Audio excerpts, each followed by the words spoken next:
of the day. I don't know. Is it like morning in it's USA? But it's here right as soon as the Chiefs game is starting. Like I'm missing my football game because I got to do podcasts. Oh, Terrible. Don't I worry. mean, that's shit. kind of where I'm at. I could be watching soccer right now, but no. No. Yeah, don't worry. Last time they lost anyway. So I mean, Yeah. Yeah, I remember Rambo was very broken after last time. terrible. He was like, God damn. Yeah. All right, let's see what these lunatics are talking about in the chat. Yes, I think there's a lot of new people here, so you can communicate through the on-air chat in this Discord server. So we look and read them. Well, I mean, nothing is really there. different except for there's we got the no, he's a real diplo, but on past that is the only thing that's new. No one else is chit chatting yet. I think they're firing all their shots over the bow on the on-air chat.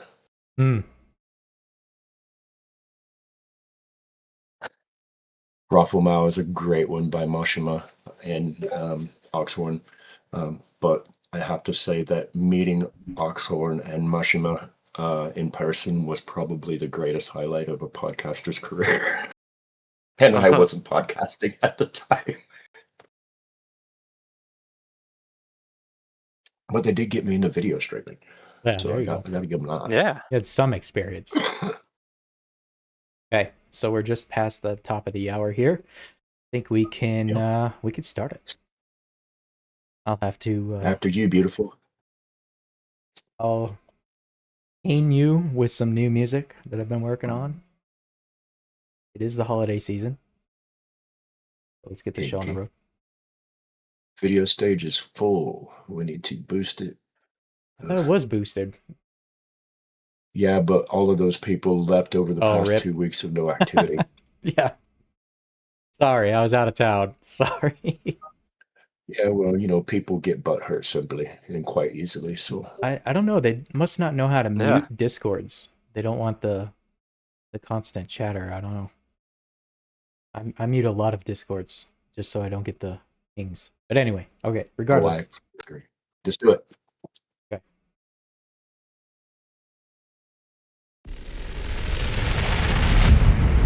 The Echoes of New Eden podcast starts now. Enjoy the show. It's that time of the year. It's to be thankful, gather with friends and family, make memories and celebrate holiday traditions.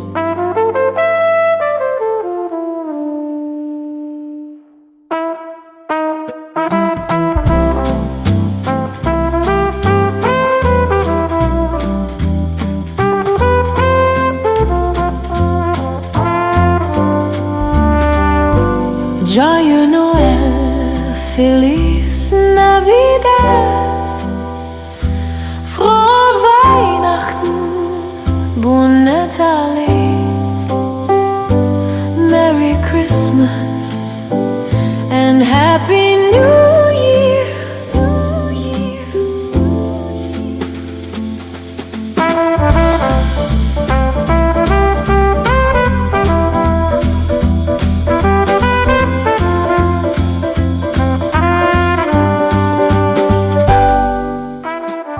Welcome everybody. Welcome to Eve Echoes, or Echoes of New Eden, I should say. It's been a couple weeks. Give me a break.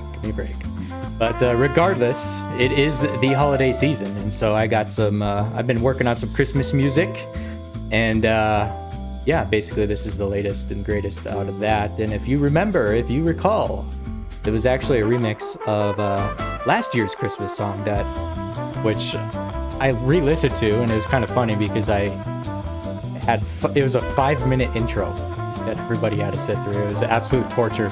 At the same time, it was kind of comedic too. But regardless, we're here. It is another year, and I'm happy to be here, as well as I'm happy to have our co-host with us as well.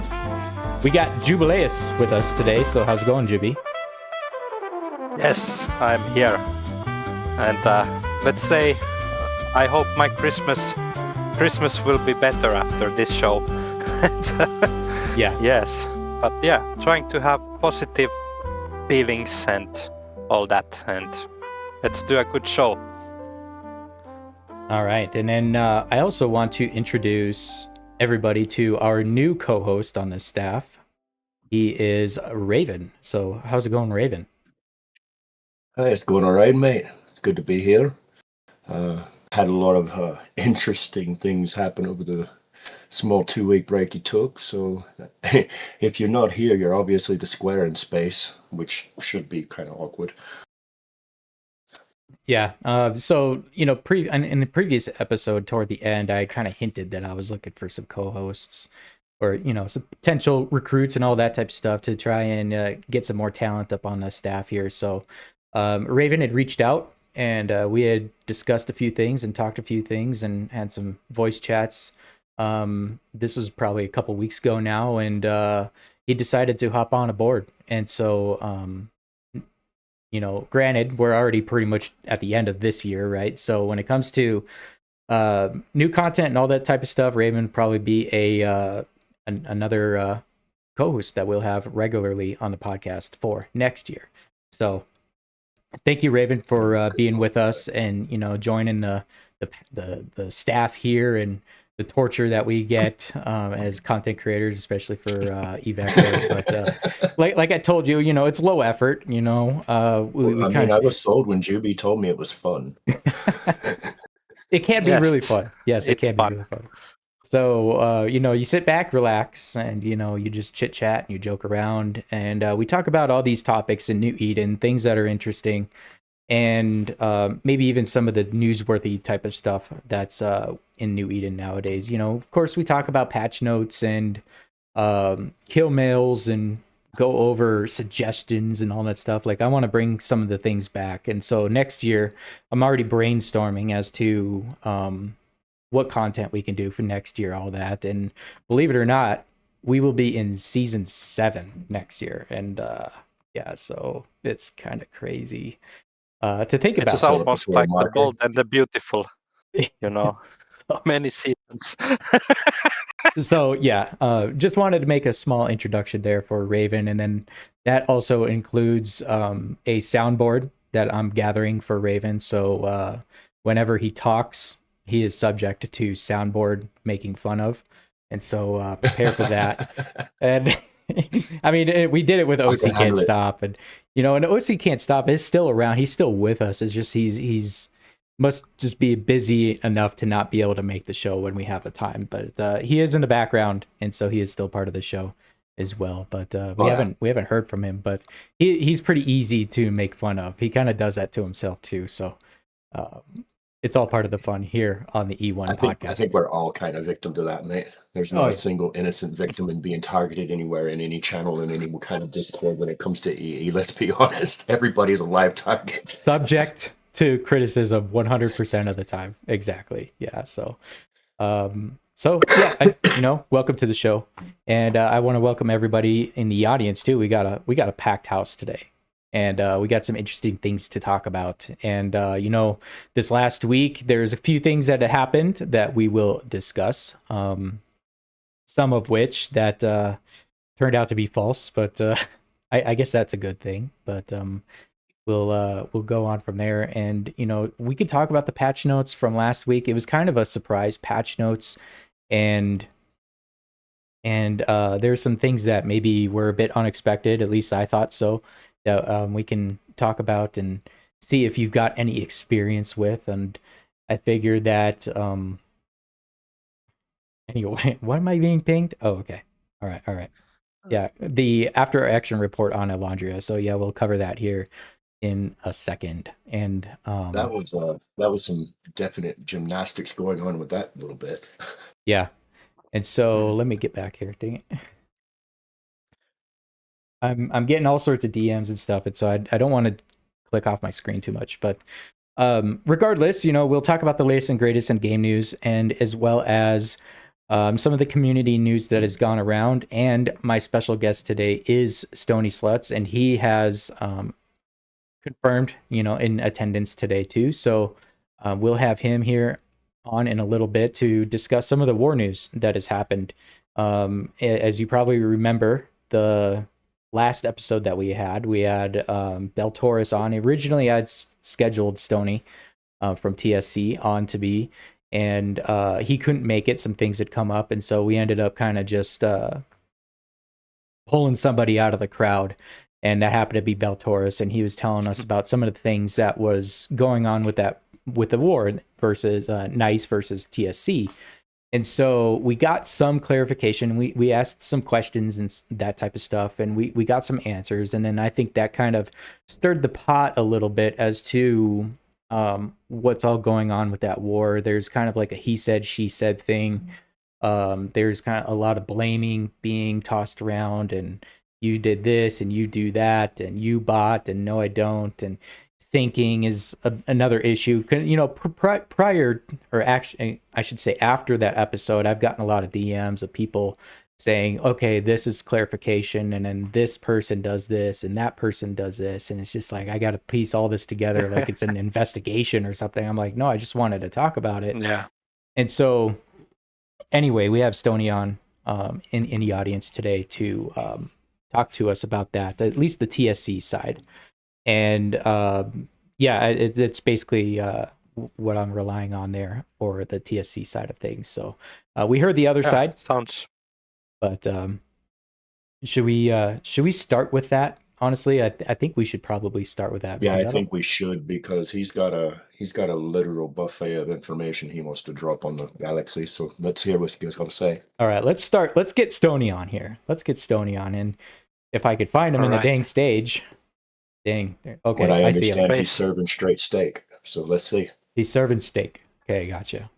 I invited Stoney. Okay, welcome, Stoney. Do a mic check for me, please. Wait. Let me order my coffee. Sounds Yes. like me earlier. Okay. Run get my coffee real quick. You're all In this right. particular case, Yeah. those of you who I don't drink know. bourbon, maybe I don't go get really that. drink coffee. I just wake up and I'm wired already. It's just like, gotta go. I'm just So you have Well, ADHD. nah. I don't You're know. a fucking Terminator. I've been up since like I'll be back. Every morning. Do-do-do-do-do-do. Do-do-do-do-do. So, Oh, man. well, Juby, I wish I was like. I had pinged in the staff chat this morning. I was going to work on the song and do a bunch of things this morning as far as preparations for the show. And so, like, I started this at like 6:00 this morning. It's now past 11. So I've been awake like on the computer since then. So I'm kind of just like a little bit Yeah. hype right now. So And I know how long it takes to make songs and videos. Like, it's a full-time job, basically.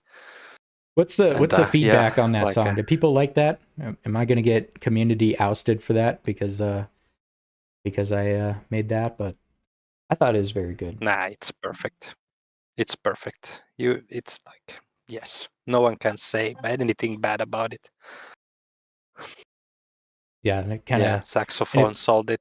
And I mean, I could talk about the production of that song, but I've been bleeding Juby's ears pretty much about it all morning. I did another remix of it as well, kind of like a techno remix, and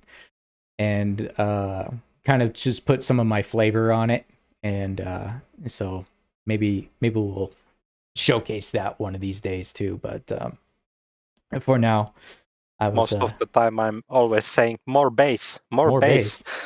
Right. Need more bass. Dear God. I'm like, Juby, it sounds a little edgy. And you're like, dude, I can't even tell. It's over Discord. I can't even tell. Yeah, add more bass. Okay, I don't think Stoney was anticipating us starting with him this soon, so he's still muted.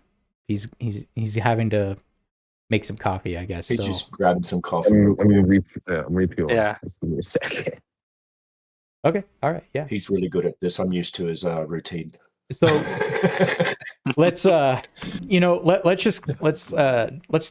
about these Alondria thing that had happened this last week, right? So Thursday night, at least it was Thursday night for me. I was at my daughter's Christmas show, and We just stepped through the door, and I had gotten a few DMs actually from multiple people that, news must have just broke or something, because I had multiple DMs from people saying that Alondria had passed away. So in case nobody really knows, Alondria has played this game probably since the beginning. She's hopped around a number of alliances, possibly all of the alliances. If she doesn't have a current character in there, she probably had a spy in it. She was most notoriously, kind of known for her spy networks and leadership roles and all that type of stuff. But nowadays, and heck, I mean, that was 2 to 5 years ago. I know since then she has kind of been playing other games.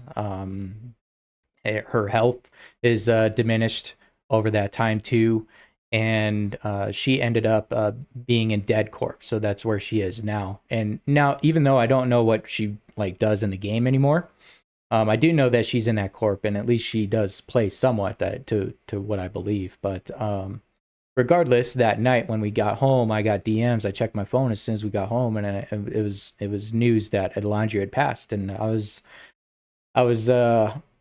pretty shook, honestly, to say the least, and said, it was like, I just had to tell people, right? It's like I couldn't believe it, basically. So I told my spouse, because my wife does know her as well. Maybe a bit more. Myself and my wife probably know her a bit more than a lot of people do, as well as other people that are close to Alondria.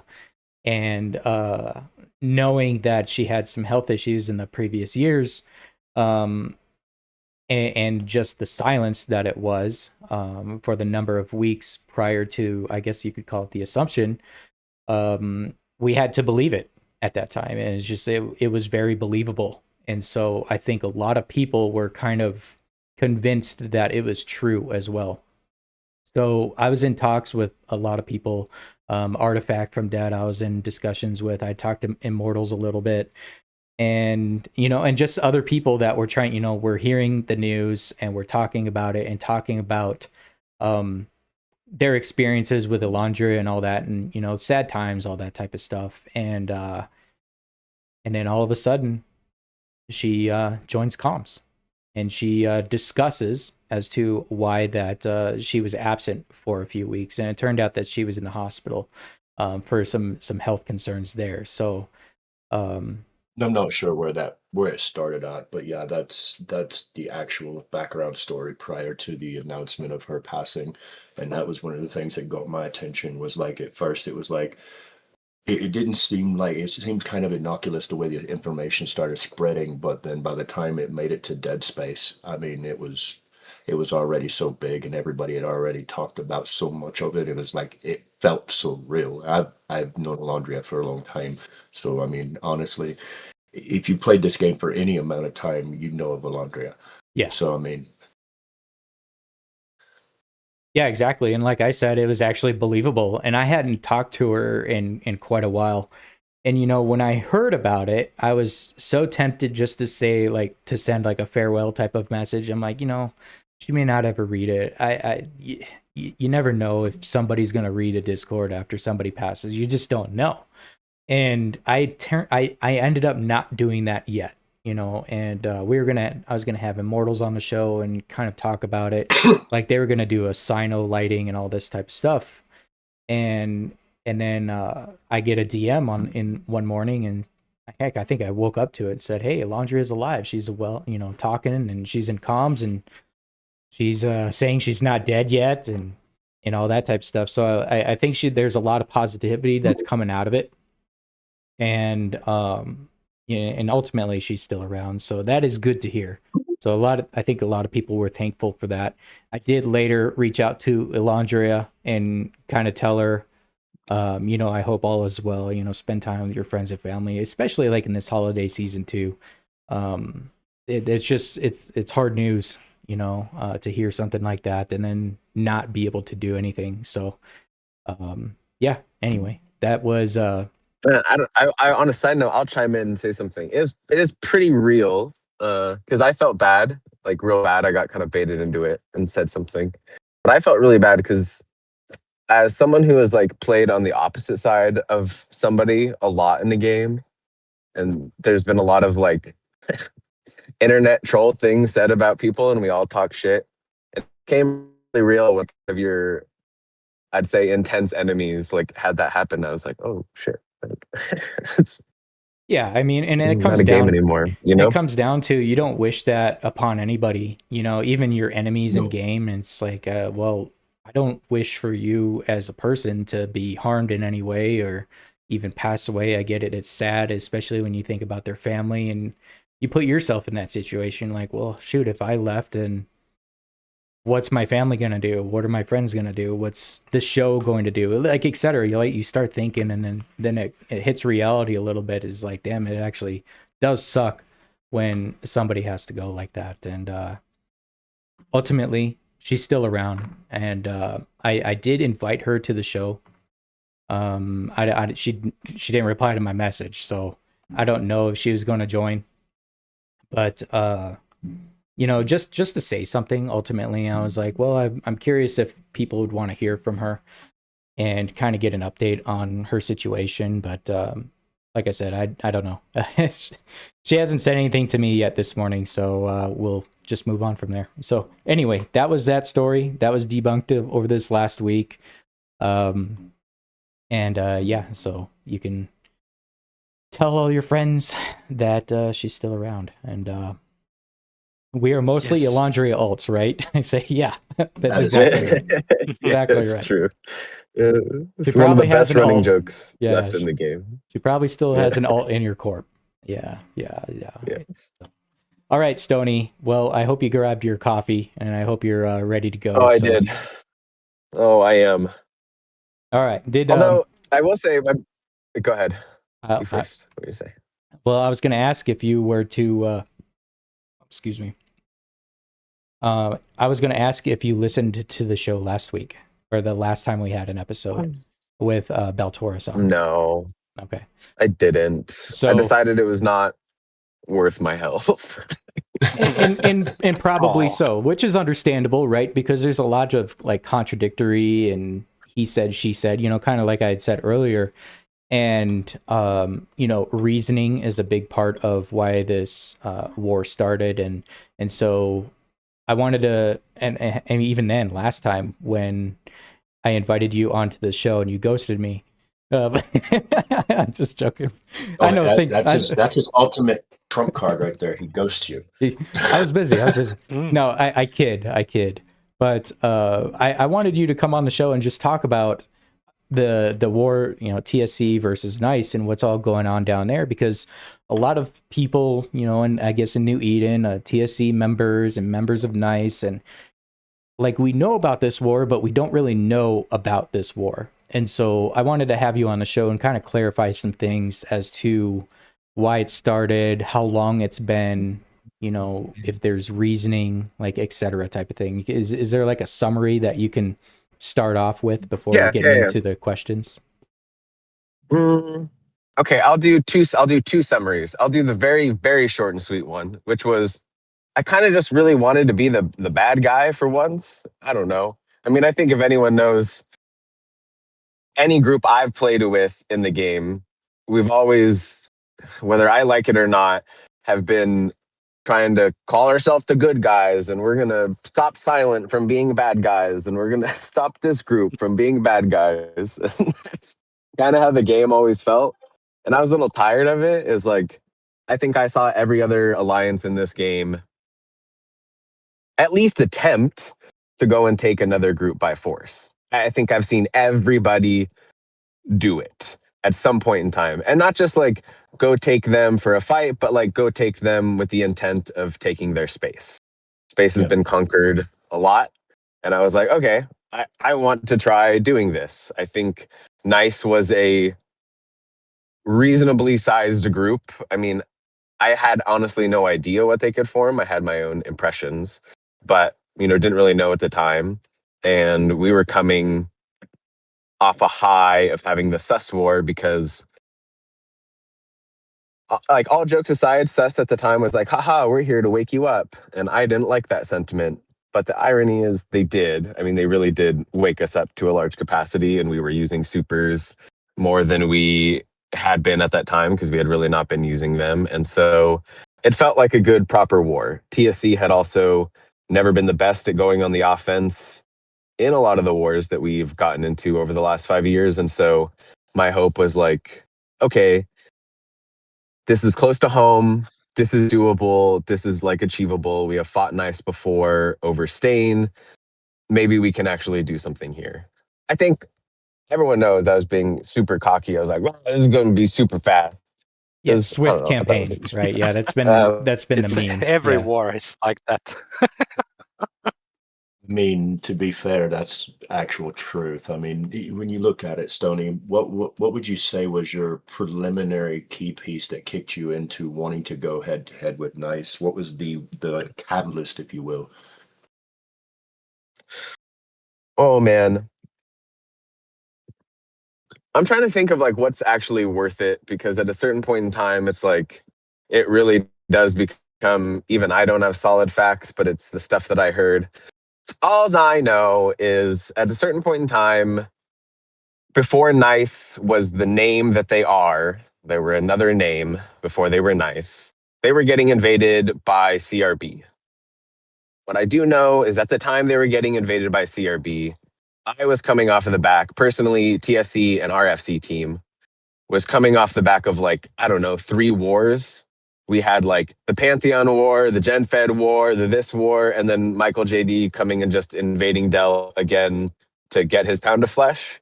Mm-hmm. They tired, and I didn't help them. Like, just we didn't really help Nice in the CRB war. First to say it and admit it. But what really rubbed me the wrong way is what came out of that is eventually deals were struck and ISK was flowing to CRB from period basis, whatever the name of that group was. And while that was happening, I was off fighting CRB in void space. Funny enough, I think that group from period basis, Nice, whatever their name was also even a part of that server. So I never dropped my grudge that my neighbors were paying for the SRP for the guys who were killing me every week in a CTA. Mm-hmm. That just bothered me a lot.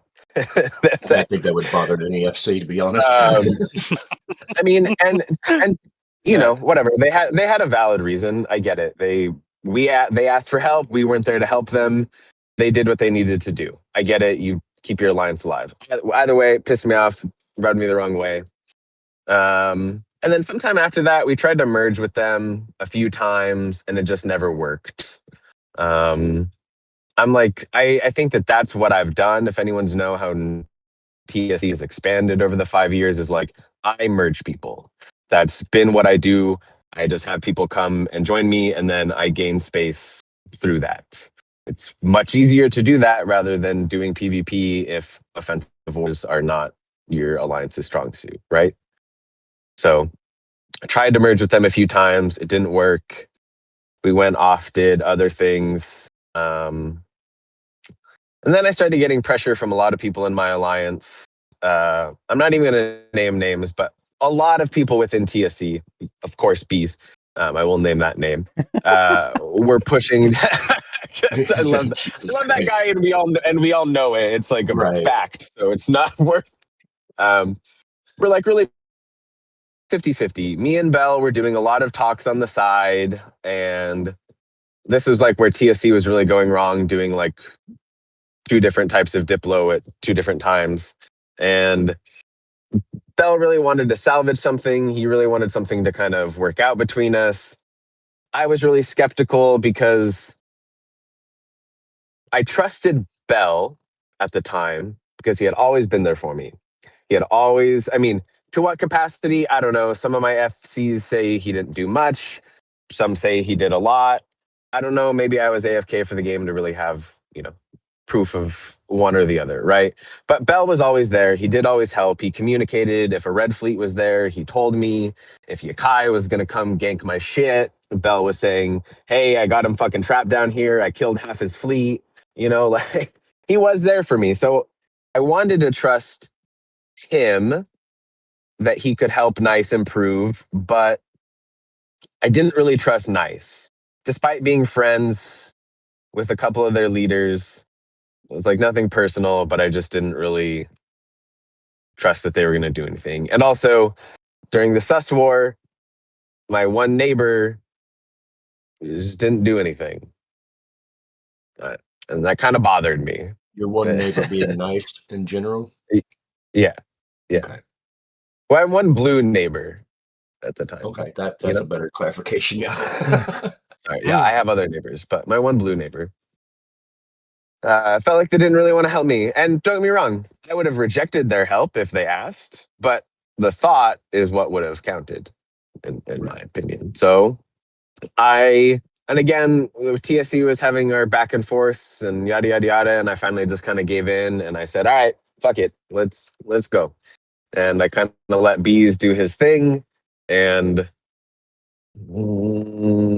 I've apologized to Bell personally in DMs, and actually haven't apologized to Gross, who I assume is always the leader of Nice, but it wasn't really great. It made me really uncomfy the way that Bees talked to them and called them certain things, and I didn't really like it. And it didn't feel really on brand for TSC, but I wasn't going to end the war just because of that, because I thought I had content. And anyways, that's the all backstory stuff before the war actually started, and then Okay.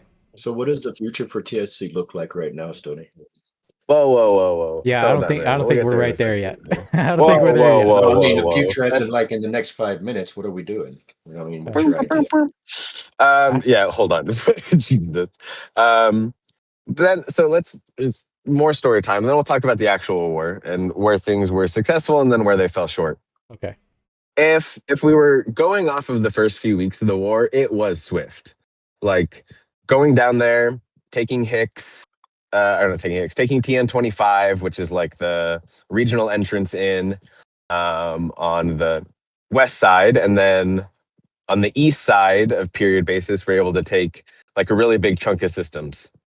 And two things really came up that I knew we were going to start to struggle right away.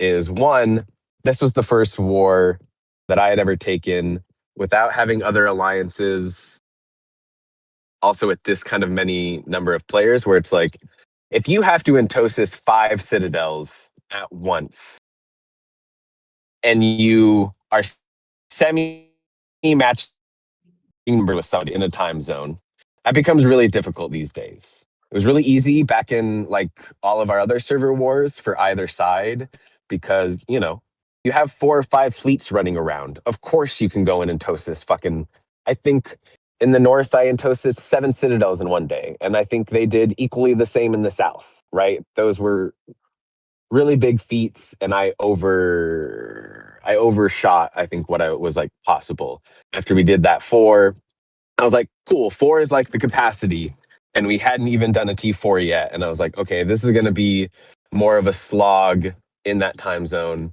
than I think I was like really expecting. And then getting +8s to wake up and alarm my +8s, not fucking AOA for any trolls in the chat, to get my +8s to wake up an alarm clock just became really hard. I mean, it's just it's not easy to wake up at that time for them and actually do something, right? And without that, Nice was much stronger than me inside of the Euro time zone, and it just became, a war of attrition. And then after that, I was just lazy. We had some good fights. VVV came. We had some good gangs. I killed some caps. They killed. And then it just kind of became stale and boring. We'd have some sub-cap fights on Friday mornings when they would shoot the period basis timers. And that was kind of it. We stopped forming for Thursdays. And then the war stretched out, and then the podcast happened, and then everything escalated. Yeah, seemingly it now kind of it's war stirred again. a bunch of things, right? So again, it's nice to see, or it's nice to hear the two different sides, and we acknowledged that on the last time. It's like, well, I wanted to initially hear the TSC side. I ended up getting the nice Loco side, right, with Beltoris. And so, and here we are too. So I don't know. So you're talking about neighbors. Your one good neighbor was Loco Bell, right? And that was the one that you were blue with. Is that who you were referring to? No, Nice and I mean, maybe we dropped blue and I forgot timeline wise, but we were, I think, blue with Nice during the Sus War. If I'm wrong, fine, I'm wrong, but I thought we were. Okay. Yeah, so I was Pretty just sure trying we to were. I was just trying to clarify that for me because yeah, you're just but Yeah, it's Bees used that in his argument to get into the war and like kind of bully Nice in the way of like, you're blue with us, you use our entrances into low sec, but you don't do anything. So what the fuck? That was one of his main arguing points for going to war. yeah. There was there I had asked the question too where and it wasn't you that said this, Stoney, but it was somebody that was within TSC that said that, well, TSC in a way feels like they are defending Nice in their pocket because of just how the regions are. And so I'd asked that to Bell at the time. What do you have to say about that? I think that Is that's that reality over. or is that It's just an another overstatement. excuse? Okay. It's an overstatement. I mean, it's like you are protected in the sense of they are in a safer area to a degree because, yes, bad guys can come from what's it, Esso right next door, but like K4 and SMEB are the direct entrances that are fast to them. So like Right. we are a more secure route for them. So yes, their route was a little protected, but I wouldn't say like, oh, we're defending them just because we're fucking in front of them. Okay. Crazy. Just from geography standpoint, you could pretty much just say, well, no, that's not the actual excuse, even though it does look like that. But Right. yeah, that's okay. And Okay. also like if anyone but me wanted to invade Nice, and because of the way that jammers work, it really is up to me whether or not I let them do that or not. I will say that. Right. I mean, of course they could go through Quirius or something, but like regionally where period basis is, its neighbors dictate whether an outsiding force can, I think, take a real foothold. I mean, they can do it, but I think it's harder, like Yeah. I wouldn't want to move a super cat. I don't want to move a super cat fleet through mouse space. I don't know about you guys, but that doesn't sound like a really fun activity. Like, or, so. Mhm. It's also why it's a desirable place. Of course, I would want it. It adds more to the protection of Delve, right? It was also just a practical power move place to take. So I tell us a little bit about Bees and the role of him in this war and how that had changed, because although I didn't confirm it myself, I do hear that he no longer plays this game, and so he kind of left this whole shit show type of thing going. And of course, and you acknowledged that and you had to apologize for possibly some of the things that were said. But like, why did he end up just quitting the game like that, or if he did, and then kind of pinning this on you? I think without being, I don't. Bees didn't leave anything on me. I mean, it was me and Bees' problem. Me and Bees are to this day still extremely good friends, but I was very AFK this year for having a very productive life, and Bees had always been. Everyone in TSC knew if Bees said something, I had 100% like approval of it. Bees would never say something that I wasn't okay with. And he knew me well enough that even if I didn't know what he was going to say, I was still going to probably be okay with it. But I think I can't speak for anything, but I think just stresses in life, stresses in the game, I think just started to stress out that relationship, and Bees felt like he was doing more in TSC this year.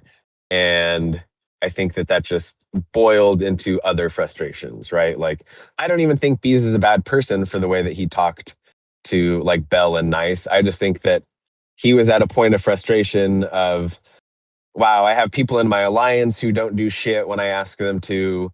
I have neighbors who don't do shit. And I'm speaking for him, like, and I think it just boiled into that. And I think for me, Bees kind of knew that between him and I, that in order for me to really step back in and do something in any capacity, I think that he knew that he needed to also like chill out, because he was filling in that unspoken leader of TSC, right? Like, people knew it, but it was never a Discord tag or an announcement or Right. like thing. Yeah, my experience with Bees is very small, just a small chat. And then when I was in Alliance leadership, not SHH Alliance leadership, but at least when I was a CEO, there was some chats that I had with Bees prior to me stepping down and all that. And, like, I knew Bees a little bit, nothing to shake a stick at or anything, but I've just heard that, he's quite a unique person and possibly a little bit hard to deal with in certain cases. But and so, I mean, He's overall was a good guy. He had a way of letting you know where you stood in the greater picture, is his own little thing. He was talented at it. I have to give it to him. yeah. And we had and a very good cop, bad cop relationship for a long time. It was very helpful. Like, and Stoney, I'm glad you're on and you're talking about some of the back end of things too, because a lot of that members don't really understand, like, the internals of like running an alliance, CEO meetings, attrition, and how those affect the alliance, and communication between neighbors and other alliances and all that type of stuff. Because alliance leadership, they're in this every day, possibly even all day, right? And trying to form these relationships and all this type of stuff. And so you kind of bring some of that to light. And I can relate, when I was a CEO, I was in those conversations and I had a vote on certain things and et cetera, right? And then I had stepped back, so I don't really know that. Though when you were talking, and I kind of just reminisce on how things go when it goes to CEO level and higher type of alliance stuff, and noticeably, a lot of the members don't get that info. And there's OPSEC involved, and there's this, there's that, there's reasonings.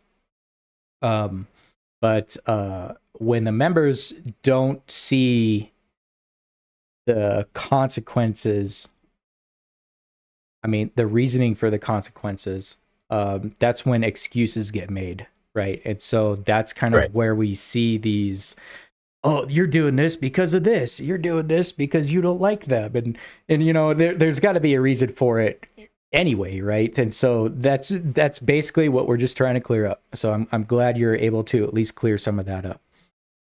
oh yeah, man. I go ahead. I was just going to move on to the next question, but if you had something to say about that. No, I'm sure. I'm sure I'll bring it back up eventually, so someone can say something. Juby, did you have something to ask? Yeah, I think like No, you've been quiet. I was in one war, and the idea was to kill all the ketchup eaters. And yeah, I don't know, like, do you really need like a very good reason to have PvP? Like, it's content, and that's a good thing. I think, like, even I was thinking like, maybe is there's some kind of way to join this war, because it sounds fun. Like, and yes, like, I don't know, is it possible? maybe arrange some kind of thing like in Gulag, that you can recruit random people in fleets and send us like a meat grinder, like the first wave. Well, they did have that, how it Juby. goes. I think you missed it in building your house. Yeah. They had the Gulag game Yeah. chat in game, and then they had the Sov up in tribute. At least I'm pretty sure it was Tribute. They had a Gulag Sov. It was free for all. Yeah, I mean, Yeah. and it is funny saying about content because it's why it something that a card that I misplayed in this whole war is at the beginning, and I'm here to admit all my mistakes, right? At the beginning, I had spoken to a lot of people outside of the South, and they had no interest about what was happening in period basis. They didn't really give a shit. From anywhere from the north to the east, they were like, yeah, whatever, AOA, no one really gave a shit of what we were going to do. And I think that's because that was coming off the tails of like stuff that was happening with Pravi. And I think that as the game started to dry up for content, I think everything that was happening in period basis became very enticing. And who doesn't love an excuse to like come shoot things? Especially me. Who doesn't like shooting me, right? Well, I mean, it comes down to the PvP aspect of the game, and you can when you create a character, you consent to PvP, and it is what it is. It's part of the game, right? And nobody can deny that. Even though some of these Venture 2 pilots and high sec, even though they, will threaten you in real life after their Venture 2 loss, it's like, dude, it's just a game. You consented to it. I mean, this isn't your own space. Yes. It's like, dude, it can happen. So justification. Do you have a question lined up about? Do you have a question lined up about something someone said, something about a gen fed legacy, and then about botting? Because I feel like raging out for 2 seconds. If for either one of those questions, I'm just curious if you had thoughts or something to ask about the topic. I did have a question lined up later in the interview about botting and the accusations that specific corps have within your alliance that have been botting or at least are accused of. So do you have something along those lines or? Oh yeah. The reason why this question gets me so fucking heated is because on this podcast, live on air, it is recorded and in history that I've already known, admitted, and acknowledged that there are bots in TSC. And my official statement had always been and has always been, until the day that my Alliance wallet benefits from that shit, I don't give a fuck. For what I'll get into later in the podcast, I had trouble making supers in my Alliance. We had trouble. We almost died because we couldn't build supers because we couldn't figure out a super building program. Do you fucks think that if my Alliance was just benefiting off botting all fucking day that I would have these problems? No, I wouldn't. I wouldn't at all. I wouldn't be sitting in CEO meetings trying to rip my hair out because people don't want tax increases and they want to build supers like this and they want to do that and this is too hot. No. If I was benefiting off that shit, I wouldn't have those problems. So I already admitted, hey, if they're here, great. I'm not NetEase. I ain't the police. I don't log in to hunt them down and spend my time doing it. If you want to do it, be my guest. And that is my official statement on that shit. That's your mic drop. And I'm glad that you're... That's his whole mic drop. And, I'm glad that you're showing your frustrations in that because that is reality. For a alliance leader, and in some of the things that you had just said, tax increases, these are all like topics that that do want to make you pull your hair out. So the what you'd referred to on air was that debate that we had probably like well over a year ago now, where we had major alliance leaders on the show, and we discussed a number of game issues at the time, and botting was one of those issues that we had an in-depth discussion of. And you said what you said, so that's good and all. And then, but ultimately, I also like what you said just there, where you said it doesn't benefit your wallet. A lot of these botting corps and people that do this, even though they may hide it from the alliance, all that, is more for a business aspect of like RMT. You know, botting in RMT has been an issue for a long time. They want to bot for supers and then sell the supers and then pay their rent on it, right? And so ultimately that's what they're trying to do. And Stoney acknowledged that no, it actually doesn't go to my corp wallet or alliance lot, if that's what you mean. But I mean, yeah, it just is what it is. There's nothing that so I know I'm kind of rambling. What people want is you to acknowledge and to possibly inform or enforce something on these corps that have been accused of botting. And not saying that you don't already know who may be doing it, but it just seems like people want you to do something about it. Oh yeah, and I think that sentiment hasn't changed from the debate either. And again, I'm going to parroting myself of Yeah. they're I just think, going to like, go somewhere else and do it. I am not NetEase. Unless you ban them, you don't solve the problem. You just push the problem to a different part of space. And what does that really do other than make people happy that I did something? But it's a false sense of power. Nothing happened. I didn't do anything. I just made them move to a different space. Right. Great. Yeah. They're still there. yeah. So ultimately, Stoney slots top spotting in Eve Echoes. Like, I mean, you can only do so you much. have your finger pointing on the poster.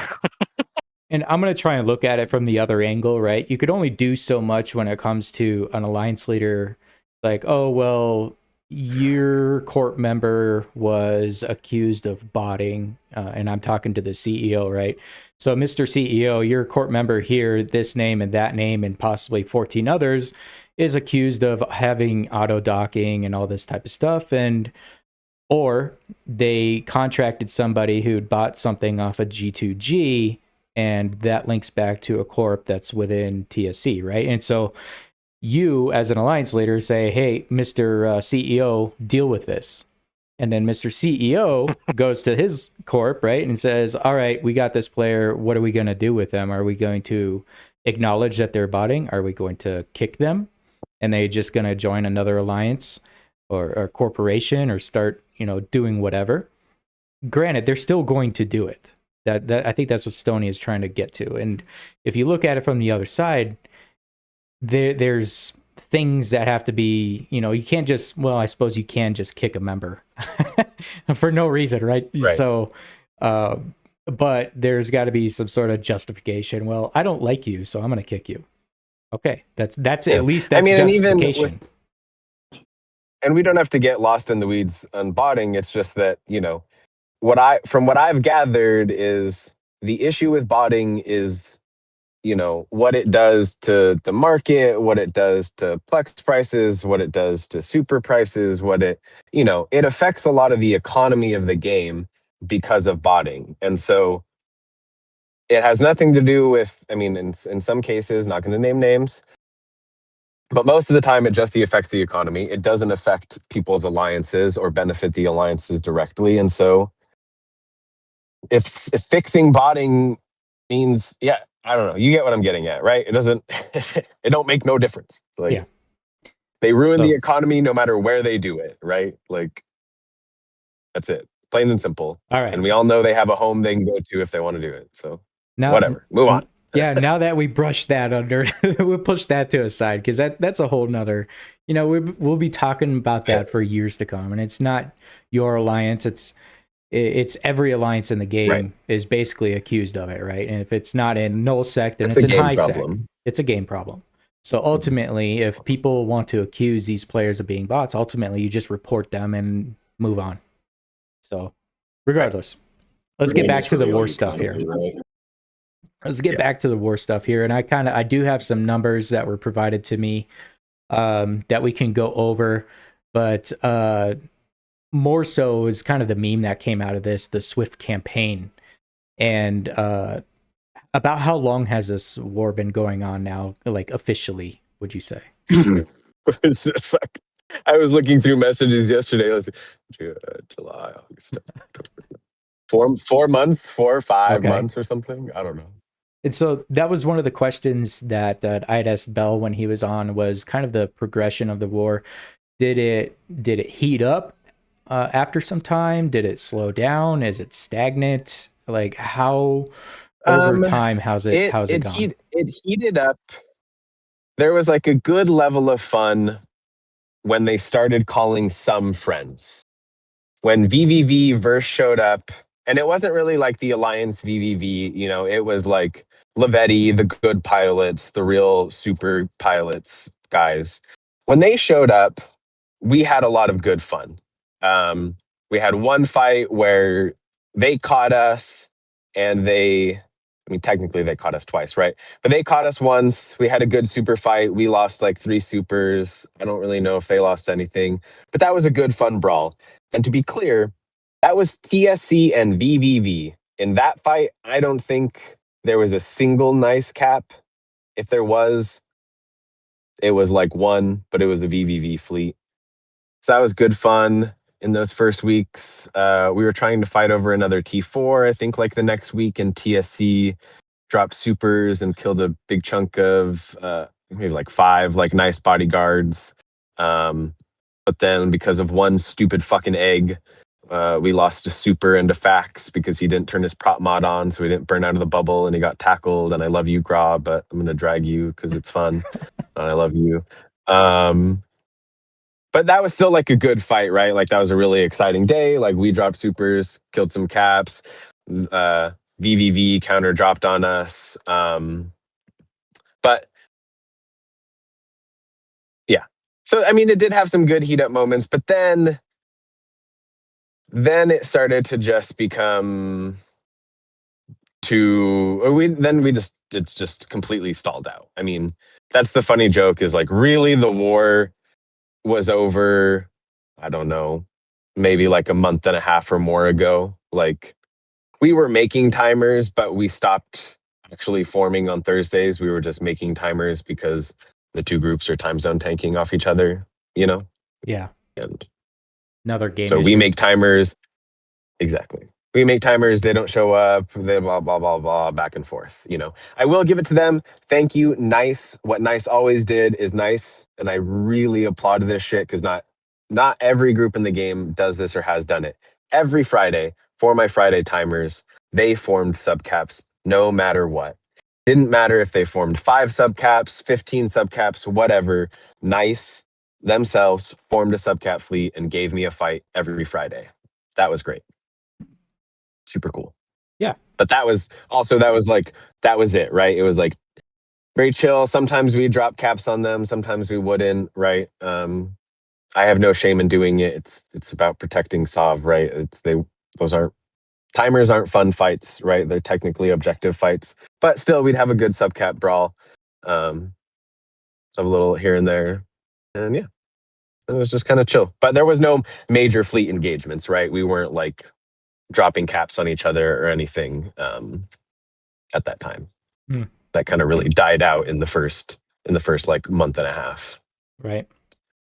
So I've been seeing kill mails come through, and just from some of these either battles or some of these losses that have gone down on either side, and noticeably there is people from alliances that aren't related to yours or even Nice, that are partaking in some of these kill mails as well. And for the most part, it mostly looks like they are against TSC.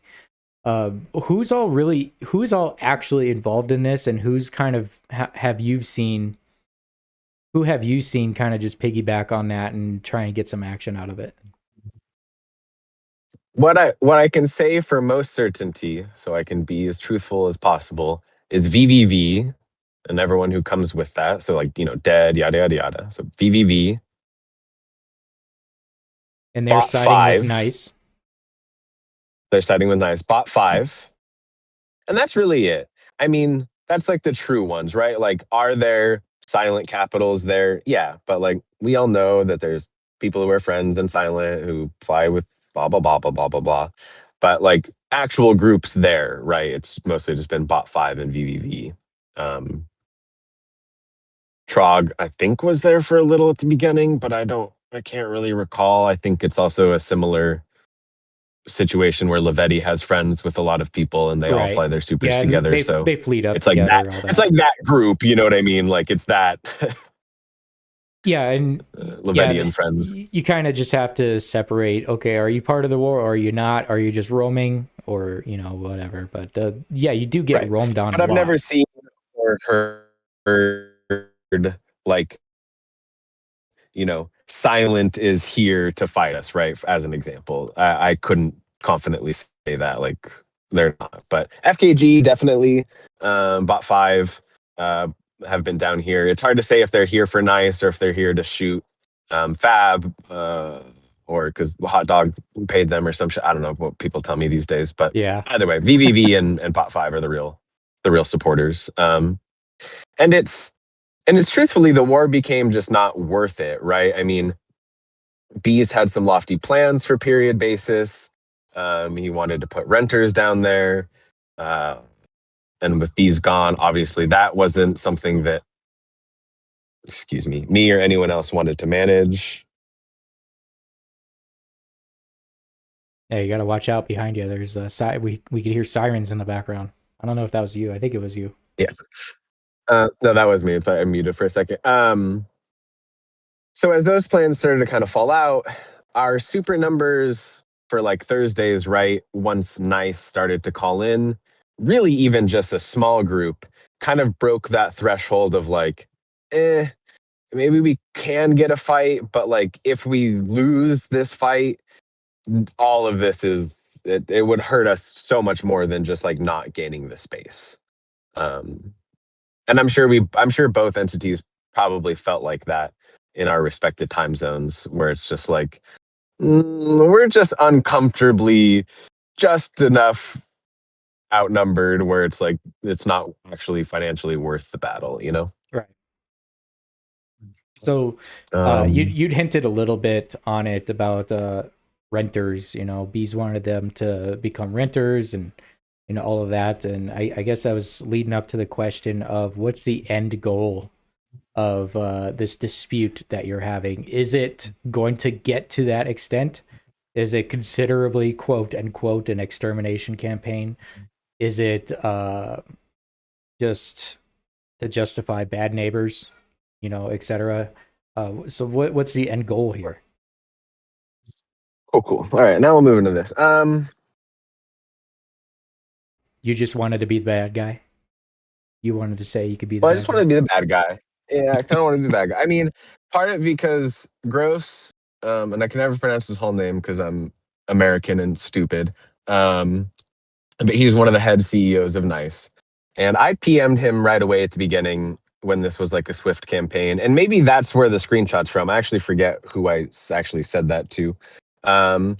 But I told him, I was like, hey man, this is going to be like kind of short and sweet. I really think you should preserve your PvPers and like the people who want to play the game, because it's really not worth anyone losing players over. But like, you have to understand my alliance really wants this and I'm trying to like preserve that, right? So, don't quit, don't lose anything huge, and hopefully in the future we can do something together, because ultimately merging and not losing people is the best. I was hoping that we'd all go and fight, and these were lofty hopes, right? We'd all go and fight and figure out that we're stronger than we both thought, and we could reconcile together and kind of work towards a new future. But I think that was what I wanted, and I think that got pissed away with how aggressive Bees was. And so for the future, I mean, I guess I can break some real news, but there's technically, as of an hour and 3 minutes ago, there is no war in period basis, because the alliance known as the Space Cows has been laid to rest as of an hour and 3 minutes ago. So as far as I'm concerned, the No war more is space the cows. war is over, you guys. The war is over. Hip hip hurrah. God damn. I have my cowbells here ready. I mean, can you go into more explanation as to what I Butchka sense a is? little bit of sarcasm. As to No sarcasm. I mean, it's sarcasm just because I don't know. I'm being silly. No, but basically, as I joined the podcast, as part of why I was late to be getting my coffee, I was finishing up writing an announcement to TSC, and I'm sure the announcement somebody will share eventually publicly, so everybody it's will know. possibly this one that was just put up on the on-air chat. Yeah, there we go. Just before Thanksgiving, I sat down with the old guard of TSC, like the guys who I've been with for the longest. And I have always been someone who, I come in late at night all stoned and I start giving real radical ideas of how I want to do things differently. And they've always just been real. I'll come in, I'm like, all right, guys, we're doing it. And that never really happens. And I think I kind of realized, that in order for me to enjoy playing the game again, one, it does require me to be a leader because that's what I actively enjoy doing in the game is leading people. But leading people at the alliance level is it's just a slog, man. It's just like not fun anymore. And I had always been very, very blatant with all of my leadership. Maybe not everyone, but at least with my old guard, that TSC dies with me. We weren't built to change of hands or anything else like that. It's a legacy that we have built, and I'm moving on to be a CEO, and that is, I think, what like the exciting future like is for me is leading people, but on a smaller scale. And yeah, that happened. So I'm actually I don't really know what to say, Stoney. I hadn't heard that. Well, I heard some rumblings of it. Let's say that I haven't seen your announcement. It hadn't reached my desk anyway, until just now. But and I'm hearing this for the first time from you. So ultimately, I'm just trying to grasp what's all going on. Are you disbanding it's TSC, weird. or are you Yes. just stepping It's back? weird. I'm yes, disbanding. Okay. There's nothing to step back from, right? Because there won't be a TSC. But it is the worst part about all of this is like it's the worst timing. It's like we all knew about this, we were all talking about this, and then K4 and SMEB happened, and like as soon as those things exchanged hands, I was like, oh man, no one is ever going to believe that we died because we wanted to. They're only gonna believe we died because they fucking took K4 from me. And it's the meme that'll probably live on forever. This was a predetermined thing. It was something that I had been talking about quite extensively. And yeah, it's too much to pull together and too much to manage. And without me being like rude, it's, as someone who's come from EVE Online, I think I've always wanted to be more deliberate with how I run something. There was a lot of pushback in the early days of TSC about maintaining a casual community and a casual environment. And I'm not saying I'm going to go be some hardcore good elite PvPer. I'm just saying there's a difference from an OPSEC point of view, right? When you let in anybody or you only let people who can join voice comms into your corp, right? If there's people who play the game like that, and so I want to be in a little bit more control over a smaller group of people where I don't have a large portion of the community wanting to play the game in a different way. And I want them to be able to go and do that in their own way. And I want to be able to go do what I want to do in my own way. And that's fine. We can all exist and play the game together. It's not worth either one of our times fighting over those kind of things, Yeah. And thank you for sharing this, by the way, too. And ultimately, I don't really know what to say, but is this one of those times that's like let's just hope that the corps don't, react with air raid horns and sirens and all that and start, because I mean the on-air chat is kind of being like, oh hey, we're recruiting, and I doubt it's going to be like that because corps don't move that fast, right? Because there's a lot of things that come into place when it comes to when an alliance disbands and who's going to take the position and all that type of stuff. So don't get too crazy just what yet. I'm comfortable with sharing. Yeah. What I'm comfortable with sharing publicly is, for one, this game is geared towards corporations. Mechanically, it's built for a corporation. It's not built for an alliance. When was the last time we got an alliance update from NetEase, right? So I am confident, and there are plans that there are a good chunk of core groups inside of TSC that are finally willing to give up the legacy of their name in order to make a corporation that's beneficial for all of Right, us. exactly. And what happens with that, you know what I mean, is people will figure that out eventually, right? But that's really the goal for a lot of us. And what's nice is I don't dislike anyone inside of TSC. So if any CEOs are sitting here listening to this, like, don't panic. It's fine. I'm not gonna rip everything away from you. We've built stuff together. I'll make sure everyone has like a something to do. It's okay. What I will say about the future of the game, though, is it's actually up to people are not going to like what I say right now. It's up to a lot of the other players in this game on how much they want other people to keep playing this game. If you know at this stage of this game, 5 years into it, where we're all the last group of people who are really here championing it, if you want to camp K4 and SMEB for the next fucking week and just kill everything you can, you're going to probably make just as many people quit as I'm going to make quit by doing this. Just a fun fact. Like, it's it ain't fucking worth it, guys. Just for the, like, killed something in a gate camp. Like, just settle down, guys. So, Just I mean, chill out. to that point, Stoney, so obviously the ultimate goal of most leadership is to attempt to not cause the player base to decrease any. How do you think this is going to affect the overall player base? Controversial opinion. Anyone who actually plays this game will keep playing this game. Anyone who leaves this game are probably people who don't play the game very much. Who are on their way out anyway, right? So unless they rage, and it's, I guess, a valid reason. But typically, a lot of people that are mad about everyday things in this game they already see the door. They just haven't gone through it yet.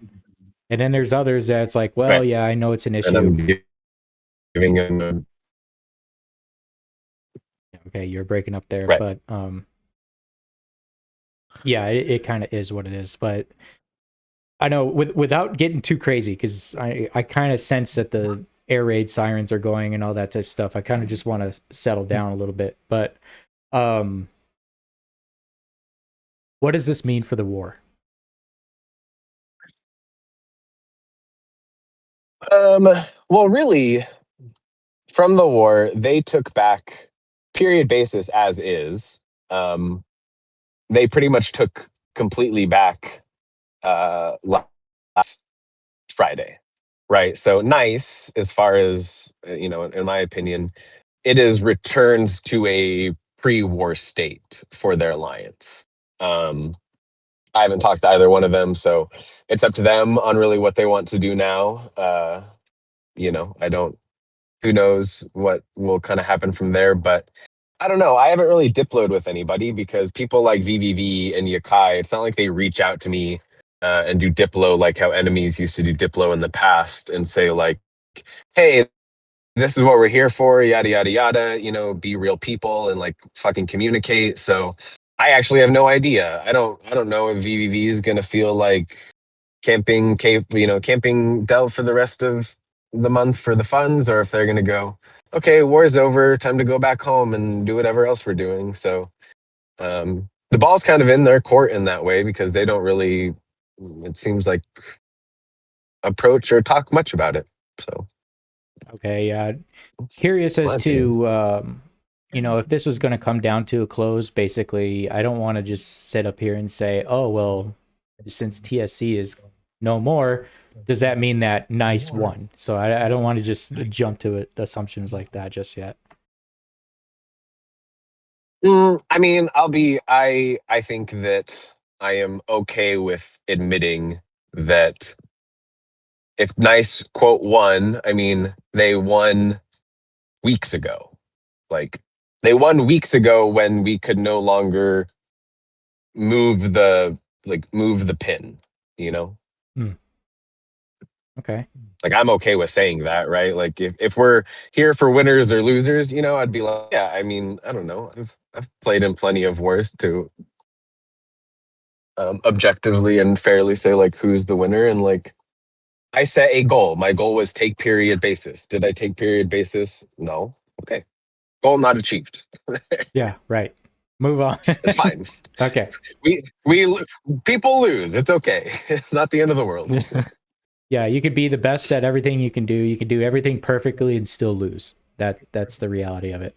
Exactly. It's so let's talk about some numbers. I don't know if you have any numbers in front of you, but there's super loss numbers, there's total ISK loss numbers that have been out there, and somebody had assisted me with calculating those numbers, and so I'm just curious if you have any of those. Do you know of how many supers Bell shared TSC me lost versus Nice? Bell shared me like a chart the other day. Yeah. Okay. So per this I don't screenshot, mhm. TSC had lost 10 supers at totals about 10 trillion ISK versus Nice, they had lost 3, which totals out to 3.1 trillion. And so if you come down, so between that, for TSC, the major losses though in the sum of numbers came from capitals. TSC has lost 138 capitals, totaling 16 trillion or 16.9, so just short of 17, versus Nice, who had lost 24, worth about 3 trillion there. So there's your major hit came from when it comes to, and that's to be expected, right? Because capitals are expensive. A lot of people that fly them, there's reasons, let's just say, as to why that is, and some of which isn't always due to actual capital warfare toward these goals that the alliances have in the war. So a lot of them are ratters, a lot of them are NDS loss, ganks, that type of stuff, and so there's where those numbers are. Now you could calculate battleships, haulers, frigates, all that. And the screenshot that I'm looking at has TSC has lost 37.2 trillion versus Nice, they have lost 11 trillion. And so total loss was 48 trillion. And that was sourced on Final Blow. It's always what's the tale as old as time, right? It's the endless debate of the South versus the North that people have always had, where it's like, it would be nice if Bell on those numbers included everybody on the kill mills as being who is versus TSC, right? Right. And just like people try to say, you get it, right? Like, yeah, and that's where I was kind of getting that TSC clarification. That much, That's where I was getting that clarification, because you took the TSC claims the first super vac loss, the Rahab, I think it was. I seen the screenshot on the on-air chat. Whatever, it's probably, I'd be scrolling up for hours. But regardless, that was an SHH pilot that had the final blow on that, right? But he was in a fleet with other SHH pilots and local pilots and possibly Nice pilots. I don't know who was all in but regardless, those still go toward the numbers. And so that's kind of why I was asking the previous, like, who's all involved with this? Is it just their friends and they happen to be in other alliances, or are they actually involved? And you'd clear that up. So, but yeah, that is kind of one of those things in the numbers that you do almost have to look past. It's like, well, you were there, you didn't get the kill, but it still goes toward their numbers type of thing. Right. So I suppose we could be in And agreement. depending on exactly, and depending on who's on the grid at what time, you don't know who actually put in the work. Like, I do know that there are some ganks that I know are 100% Bell, right? Like, Bell is the person doing the gank, and he is bringing in other people who are ready to kill things. And that might include, some other pilots that come from other places. But I know the difference from when Lavetti tackles my shit and kills it, right? Like, we Mhm. know who's doing the work most of the time, And not saying it's one or the other. I'm just saying you can tell what group is the one doing the hunting and killing versus the one who's just bringing along pilots. And I think there was a variation of both from them, right? So Bell had stated this in the on-air chat. He says the only thing Bell will say is thank you for the content and kudos for the courage.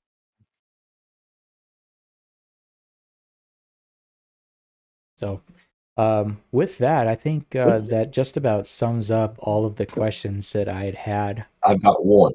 Go ahead, Raven.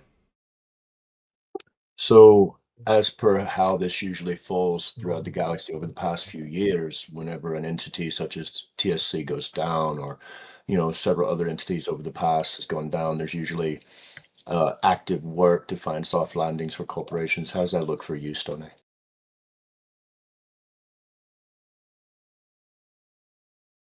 I'm a likable person.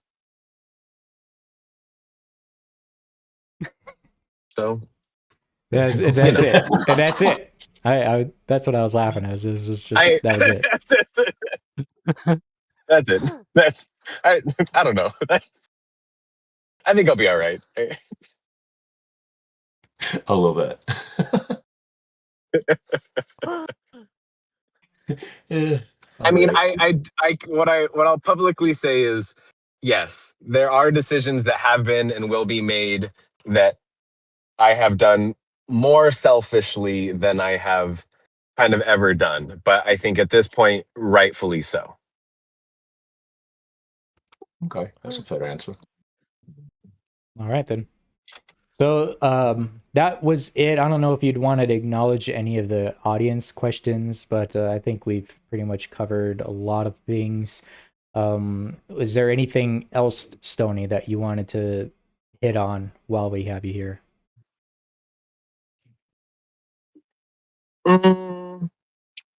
Let's see if there's really anything. No, not too much. I mean, again, I've learned at this point of the game that everyone will have their own narrative and their own version, and my group, my community will have their own version, and that's why this game's exciting. That's why we do it. That's why we play it. So, yeah, it's been fun. It's been real fun. But I needed it. It was needed to happen for everybody. So it's good. Right, yeah. It's good. And I've just from playing this game, I've had a number of alliance leaders, and I've heard a number of reasons as to why people step back from the position. I've also seen them get ousted from the position, right? And it's like, well, against their will and all that. But ultimately, you want to keep what hair you have left, and reduce stress, and then that, of course, is family life, and you want to go do the things that you want to do, and not have to make alliance decisions anymore. And then so you kind of find somebody who can be designated to do that type of stuff, and so be it. So I'd rather have somebody go out that way. I'm way too controlling. Like, and people should know me. I'm way too controlling. I think that's why I had always said that TSC would die with me, because I don't think I could stomach watching someone else do something with it, and I'm okay to admit that. Yeah, that is harsh to witness. I will admit that. Yeah. So No, okay. I'm too soft. I'm too soft for that. All right then. I suppose if anybody in the on-air chat had any questions, but I don't think there was anything that we could really hit on. I think Stoney, you did a good job kind of discussing some of the things. You didn't really deny any of the numbers, but I mean, it is what it is. as to, you know, we could have talked Dude, I about have Stain. I got a lot of really bad crabs. Okay, like there's so many fucking feeders. Okay, it's like not. It's And not my everybody fault. Okay, does. like, And everybody They're does. called remora sharks. And that's one of the reasons alliance leaders lose hair, right? If they have any, it's because of situations like that. And then they try and get the CEOs involved, and then the CEOs are like, you got to be in comms if you're going to be undocked in a capital, and you got to do this and you got to do that, and you're not in this Discord versus that Discord, and you're supposed to be. There's a lot of shit that people may not know about, or like that just is a lot of I don't know, unnecessary stuff that you don't want to deal with anymore. So good on to you. Congrats, and also my condolences about that whole situation. But I do hope the best for whatever this outcome is of TSC. Just please make a better alliance name than what Sus did. And so I suppose I could just leave it at that. I think that's a fair call. Yeah. No, and I think like my final thing game wise, I'll say is I also realized in this war that the place that the game is at right now, a small group of dedicated people are so much stronger than they've ever been. Like what a 35-man fleet can do now is much greater than what they could do 2 years ago. So it is a little bit easier to have a condensed community than it has ever been. Just game wise, you know? Yeah. But you got, you know, the cliques and the people that the niches, I guess you could say, and like minds, and then you got people that are highly active in corporations, and then they stick together. But ultimately, too, a lot of the attrition has gone away. There's a lot of people that just do their own thing, and they don't talk to anybody else, and they don't do this, and they don't do that. And a lot of those had kind of died off. And so now you're kind of stuck to like a core group of everyday players and everyday ragers too. So there's that. All right, then. That was all I got. Stoney? Oh, I bet. Thanks, y'all. Thank you for What's coming the on. show this far? Wow. And just stop pinging me. People, ping me tomorrow. Ping me later. Ping me in 24 hours. Yeah. He said you already know the rage yes, are coming, mate. He had already told you what was needed to say. All right, give him a break. Yeah, Stoney, I feel for you. Mute your phone or turn it off, and then go and watch a good movie or something, and or watch football if you like football. The Chiefs game is on right now, and that's what I'm going to be doing. Or better yet, Stoney, just go to your local bar and order your favorite drink and throw it to the air for your boys in the hole. There you go. Okay, then. Well, thank you, Stoney, for joining and talking to us about that, and just in general, just coming on the show. So we thank you. We appreciate it. Yeah, for sure. All right. I'm going to move him back to the audience. And wow. Yeah, what a show. God damn. Yeah, he talked for like an hour. I'm still thinking. Yeah. What happened to Raven? Raven left too. Come on, Raven. I have to get Raven back in here now. Yeah, he hit the wrong button. Raven thought he was leaving. And so he ended up seeing himself out too. Now we invite him back on. I have to give him permissions to just join. For some reason, the stage is broken yet. Honestly, if that fucking button went so damn close. Right. Yeah, exactly. So, all right. So I think with that, we heard a lot of things of what people wanted to hear. And I think Stoney did a good job of that. Maybe there was some things that the opposing side didn't necessarily agree with or like. And I guess that's possible when it comes to opposing sides and the information that's out there, right? Because we could have gone on for probably 4 hours going off of screenshots of conversations that were said 3 months ago versus something that was said an hour ago. So there is that, right? The parody of it, but ultimately, it's the that ever is changing landscape, right? so. And Raven, I mean, I don't mean to put you on the spot, but you did have a little bit of inside knowledge on this coming into it, just because of your position in the game and in the alliance. What do you think? Do you think this is going to go well for what's to come for TSC? I mean, I I've got a lot of EO experience, and I've seen this happen many times over the years. I mean, the reality is there's always some negative blowback out of it, whether it's self-cannibalization or it's just the mass exodus, and it can go both ways. It's really not something you can predict or even get in front of. Anytime that you see something coming apart, it's you do your best to hold it together until the final straw has been placed, which Stoney just did.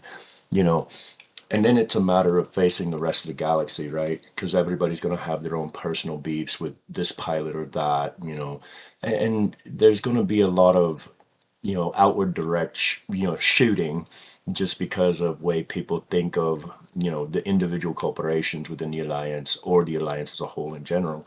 In this particular case, though, I mean, seems like a pretty soluble situation. It's just a matter of those pilots finding good, earnest homes and finding a way to be more active than they have been. I mean, the reality is, looking at it from the inside out, had there been more interaction on the pilot side, TSC could have possibly put up a better fight, possibly could have even, gotten through this.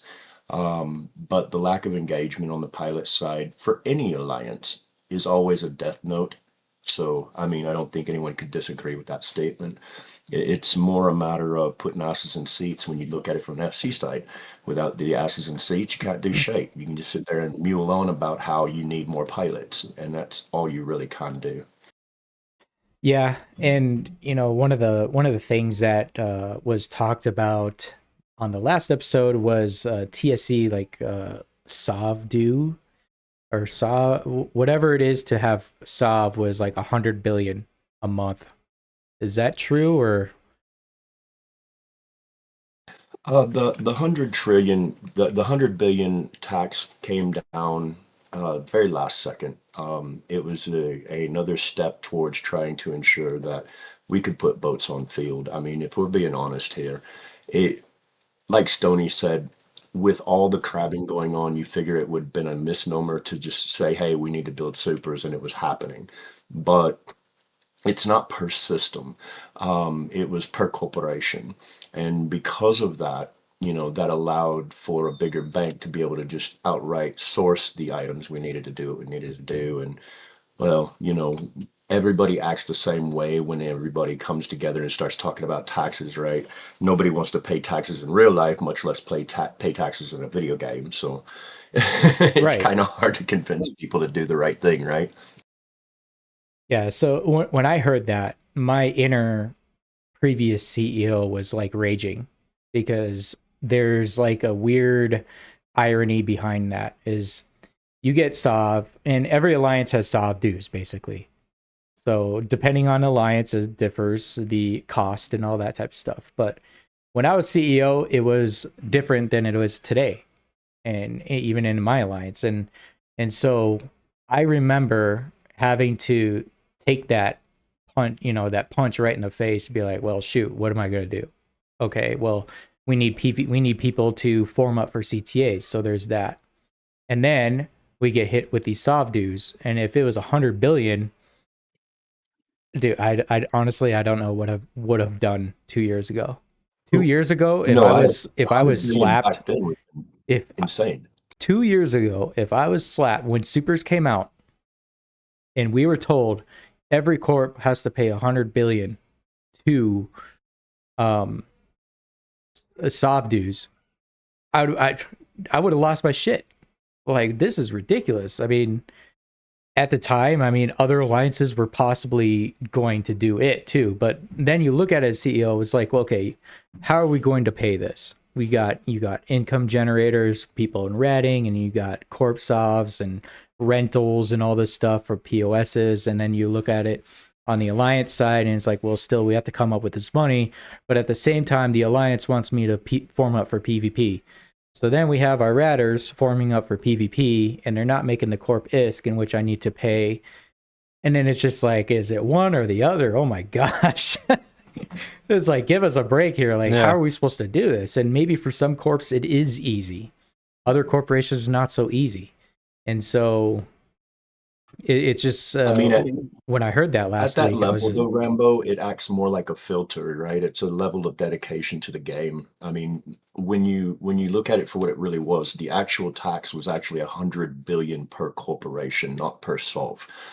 Wherever that came from, I don't know, because that's nearly impossible to do for any corporation in the game. Let's just be real.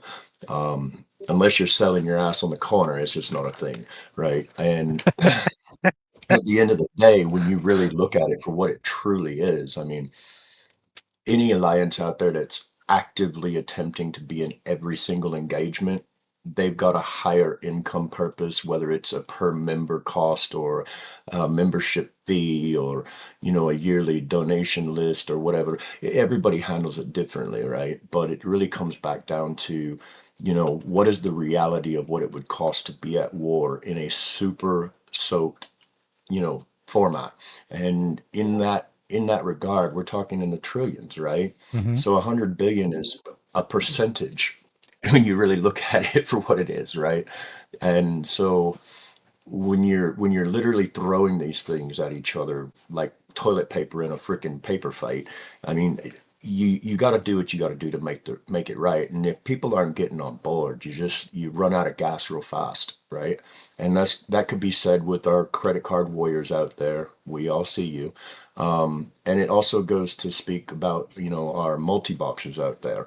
Now, I'm not going to even touch the topic of botting because, well, that's a misnomer because NetEase doesn't give a fuck about botters.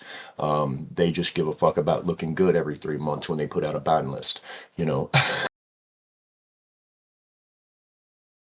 Yeah, basically. I just really believe that a lot of times with taxes, especially in games like this, it really is a matter of people being reasonable and rational about how these things are provided for these fights. And a lot of people don't think about it. They really just don't. They look at it from the outside going, "Oh, that's doable." And then the people that are actually doing the work are like, "You just don't understand what you're saying." And there becomes this internal struggle of, you know, well, we got to do this and we got to do that and so on and so forth. And the reality is at the end of the day, you know, entities like former TSC, Shush, the original Void, you know, people made way to get what they needed to do done, whether it was by donation from leadership or it was mass donations from the pilot side. It doesn't matter where it come from, but their war machines are based upon the player base, right? And if the player base doesn't get behind an idea, whether it be taxes, donations, fees, whatever, you're just not going to make ground. And it's just the way it always has been. It's never changed. From EO to EE, it's the same in that regard. But, you know, EE is a little bit more different, right? Like Stoney made a very good point about, you know, the game isn't geared toward alliances. It is geared toward corporations as individual entities. And so understanding that line in the sand and knowing when to step over it is completely two different skill sets entirely, because you got to manage either the bigger wax ball of knots or you got to deal with just the one. And when you're talking about alliances, it's like herding cats. You know, you can tell the leaders all you want about what we need to do, but if they don't buy in, you don't have a single squawk in the game to talk of. Mm-hmm. Yeah, and I suppose it comes down to leadership and basically how do you get people that don't want to do anything to do something in a forward progression, what's good for the goose is good for the gander type of scenario. And that's I what couldn't we have said it see. better. And that's what you see. And then of course there's people that don't comply. There's people that differ in opinions. There's people that have what's the word? They're selfishness, basically, when it comes to income and POSs. It's just there's that aspect of it too. And ultimately it's like, yeah, the PvPers that just go around and PvP in New Eden and do needles, it's like they don't see some of the things that corps have to deal with. They just constantly attack. And then corps are like, how come you're not defending our SOV? We own this SOV. We're supposed to defend it. How come you're not defending it? You're losing capitals instead. And then there's feuds, and then people leave. It just gets crazy. Oh my gosh, I'm just glad I'm not a CEO anymore. Yeah, that's why I'm not CEO also. I need to be, I need my peace. I mean, I took a backseat to Arjuna because of the reason that he's got more time in game as of recent, whereas Stoney was like saying, he's been mostly inactive over the year. And I had even told you that, Rambo, when we were interviewing that, it's not like I'm gone from that leadership circle, but it's more of putting an active face on your corporation, right? In a lot of cases, people that try to branch out or do more than just focus on their corporation, they don't have time for all of the nuance and all of the little, hiccups along the way. They're trying to manage their several hundred players, and they're trying to ensure that they stay ahead of the technology game. They're trying to make sure that they have a constant influx of income that supports the corporation as well as support the alliance needs and asks, and so you compound all those problems, quote unquote, and you have a high tension situation where people feel like their backs are on the wall, right? They've gotta do something right now or do nothing at all. And a lot of times, and it's been seen throughout the galaxy, most of those leaders will fold before actually face it up front. I mean, how many times have we seen leadership changes in some of the more prominent groups like AOA or Shush or even Boyd turning into Sus? All of these changes bring about a lot of doubt, they bring about a lot of fear, bring about a lot of, well, am I going to be next on the chopping block? And it doesn't matter to the amount of work you put into the game, right? At the end of the day, it's a matter of, does your pilot base have your back? And if they don't, as a CEO or even as an alliance leader, you wind up falling into this little shadowed corner where you're doing everything you can to scratch out, but then you wind up at the back end of the beat. And this just is kind of the way it's been. It's been that way since day one. Yes, indeed. Yep. Get into recruiting. I recommend it. Exactly. If I was rich, we would have the Juby Wars going many years. the Juby funded war. The Juby Wars, yes. What was the last bounty I seen on Juby? Anybody that can catch him out, you get 100 billion if you kill his whole fleet. Yeah. Just Wow. slap my face on your banner and that's it. Then you're Hold on. part of the Juby. Hold on. And CEOs are turning in their conquer graves. the They're like, galaxy. my taxes pay what? What are my taxes paid for? What? Yeah, so anyway. Good stuff. Yeah, I don't really have much more to add to that, but I do want to continue on and maybe talk about some other things that have been happening in New Eden. We could talk about the SHH New Eden wide PPK they just unleashed. I hadn't looked deeply into it, but there is that, so you could probably prepare some forces for that. The Needlers are gonna want their earnings typically, so if somebody's got the screenshot for that, they could post it. Unless I just broke OPSEC, I don't know if I did or not, but whoops. Honestly, I don't know. Kicked. God damn. I basically just spit out all that I knew anyway. So if I don't know nothing, I don't know nothing. But is it, if it's open for everybody, then that's okay. everybody can join and spread the word. Yeah, I have to refer back to whatever screenshot that I saw. And I've had multiple DM conversations. I've had pings and channels that, just I have to revert back to it, and that's time consuming. So we could do that later.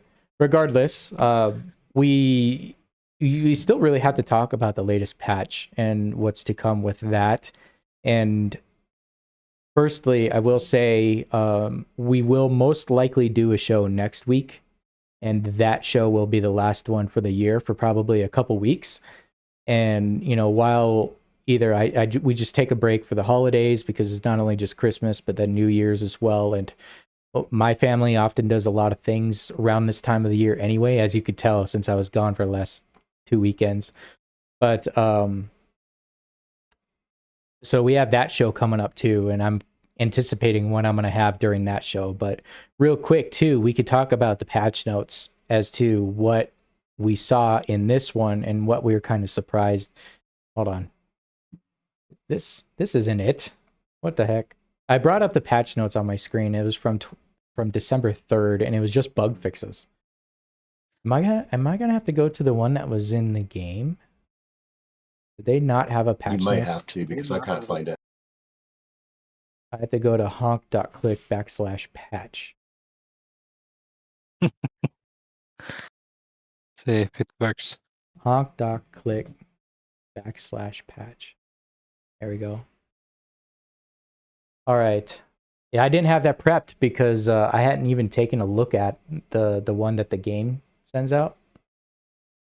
Is there a date on this? Let me scroll down here. They changed a bunch of things with the nanocores. They brought in this new recruiting thing.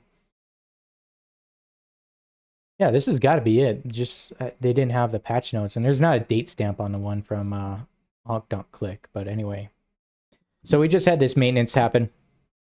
We got the Sancho raid fleet, and I wanted to discuss this a little bit too, because we've been seeing a lot of capital losses recently, even then specifically Cyan Seas. So natural selection happening in front of our eyes is quite nice to see.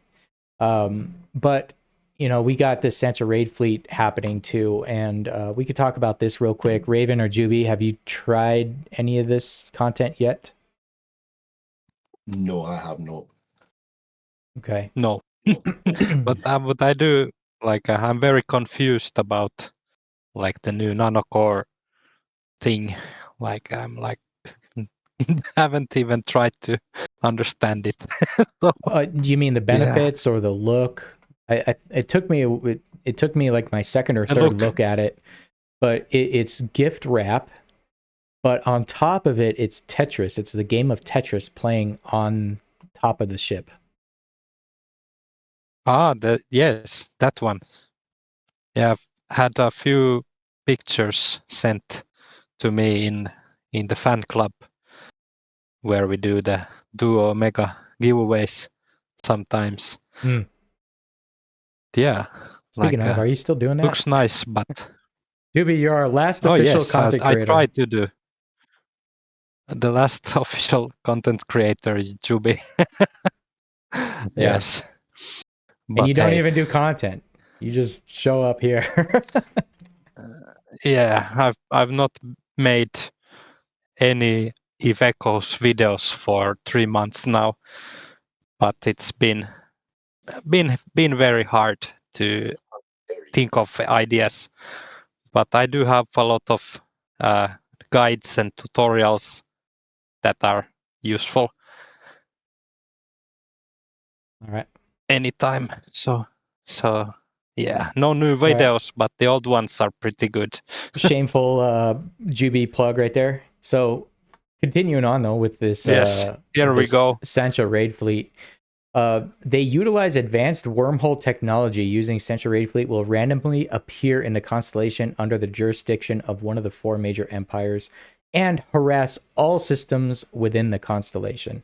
So I don't know if it says it in here yet, but there is some consequences here that people may not have realized when it comes to this. So one of which is you cannot light a Sino in the constellation in which a Sancha raid fleet is happening. So that disrupts things. Believe it or not, that disrupts things. And so you have to be mindful of something like that if you're moving capitals, especially. So I think one of the constellations was that one that Tama was in, or I just know SHH space mostly, but that constellation that connects SHH space to Losec, that constellation too, was affected at one point where you couldn't light a Sino in that constellation, so they had to wait it out. It's kind of crazy. Didn't think that would be a thing, but it was a thing. So yeah, they had similar events in EVE Online. Was it like the Sunshine Incursion? Like they take over systems and yes, all sorts of things. yes, Count, I acknowledge that we lost half our audience. They wanted to hear Stoney talk. So there you go. That's okay. We're on to the boring part, right? Of patch notes and kind of discussing this. And really all I wanted to do was kind of hit on this. I don't want to read through this all the way. Just on some of the pointers that I've heard and seen in New Eden. And so we could just discuss a little bit about this. And then it would be dang, we're pretty close to a 2-hour show, so I mean that's pretty good. I don't know how much time Raven was allocated to this to the podcast, but hopefully he's not too busy. Yeah, No, I no, can I'm do. not too busy. I When I'm can free, do I'll 3 do more it. hours. 3 more, Maybe. Shall we? Should I get Captain Benzie on, and then we could talk for 3 more hours? Oh boy, Oh, when he would be turning that in his would be grave right now cool. too. Yeah, just you think Stoney lashed out, and Captain Benzie would go full ham on just unleashing frustration. Oh So, yes, it was like art form. They have these so yeah, they have these Sancho raids going, and of course people are doing these and they're getting their rewards. So they have varying ranks, and you can get, depending on the rank, you can get the bounties and the merits and all that type of stuff out of it, and of course the loot. So they have here the lightweight succubus, and I seen a screenshot of the lightweight succubus, and honestly, I don't remember what my initial thought was on it. I was like, is it supposed to be ridiculously good or is it not? I think there was something with a web bonus on it that was specific to it that may be a bit OP, but I'd have to refer back to this screenshot that I've probably now lost. But so far, I'm hearing good things about the lightweight succubus, so that's interesting. It can web and scram. Okay, so maybe that was it. Whoa, that's the fun ship. So they got that, yeah, and you can get that from the drops, and maybe not the succubus itself, but the BP on it. How to obtain the basic model: destroy essential raid carriers for a chance to receive it. Okay, so it may drop. Destroy Sancha researcher capital ships for a chance to receive the blueprints, which you can use to manufacture them. So there you go. So here's another thing too that came out in this patch, and that was kind of one of these new things that I had to ask about from leadership to see if there's any menus or something that you had to allocate somebody to be able to see this type of stuff. But it's the Novice Guide certificate feature. So if you've noticed in New Eden, if you look at your local list, certain characters have a little symbol next to their names, and that's when you do, what is it? Is it show fewer options? Shoot. Maybe it's only the owners can see it. Maybe the owners of the account can see it. Maybe everybody could. I thought I saw it in other systems where I had blues and they have this little special symbol underneath them, and that's supposed to be it's supposed to acknowledge that they're like part of this recruiting program or mentorship type thing. And so you have to meet all of these conditions in order to be that. So you have to have less than Somebody in On Air said it's 200 million skill points. It has to be less than 200 million skill points. Now, when I was initially reading this patch notes, maybe it is a typo, So or I maybe need to they do apply mean for it. this. Maybe they thing. do mean 2 billion skill points. Is there even such character in the game? Dude, there cannot be a character in the game right now with 2 billion. I don't know why NetEase is considering that, but I get it, right? Because there's a lot of people with over 200 million that don't have that special symbol under their name, or on the side of their name, I mean. So it's most likely 200. I have more than 200 billion skill points. Yeah. Yeah, Same 2 here. billion is crazy. Like, I don't even know if there's a character out there with 2 billion. That's swiping every don't think Concord there is. pass. That's swiping every event. That's logging in daily. That's doing quite literally everything that they can do to be able to get skill points. But I mean, I have an alt that's got Maybe like, it's a typo. 2 million. yeah, it must be a typo. I mean, so you know what's funny is I had a character that was on the test server, because remember back when I was an official content creator and I had access to the test server. What you can do, you can assign yourself skill points. And so there's a command for that, and then you just assign yourself like 100 trillion skill points. Just put as many zeros as you can if it will allow you, and it will assign you that many character or the skill points, and then you can just, you know, fully max out all your skills and all this type of stuff. So this is why Benzie got a lot of flack on his content, was because he was doing test server content and not actual server content, and then he was juicing the numbers. All regardless, you can assign yourself a lot of skill points. And I had an alt that I would apply to random corps, and of course they want like Discord screenshots and all this type of stuff, and so I would send them a screenshot of that character, and it had like ridiculous amount of skill points. They're like, how is that even possible? How do you have like 100 trillion ISK? Like, what are you doing? Because you could do the same thing for ISK. We did the content creator clash, and I lost a super in the test server. Then I sent that super kill mail to my alliance SRP, and that was like before supers were in the game. That's funny. And they were like, oh God, like how's that possible? And what the man. fuck is this Ubicorp that you're in? Yeah. Like, what is this? I mean, Sarpedon at the time right there was like, who is this dude? And why is his super not in my wallet? Yeah, we're not paying for that. Fuck So- no. The so there was that, right? But again, referring back to this novice guide certificate, they have to have a total Omega bundle days of less than a year, and they have to have remaining Omega bundle days of less than 90 days, so 3 months. It's the way that they have it worded here as to why these conditions are the way that they are. I'm just unsure. They just have to qualify for being like basically a new person. But even then, yeah, it's granted, new characters under a year old should have all of these conditions met, especially if you're doing Omega. So after meeting these above conditions, I wonder, one certificate like, can be I'm created. the last official content creator.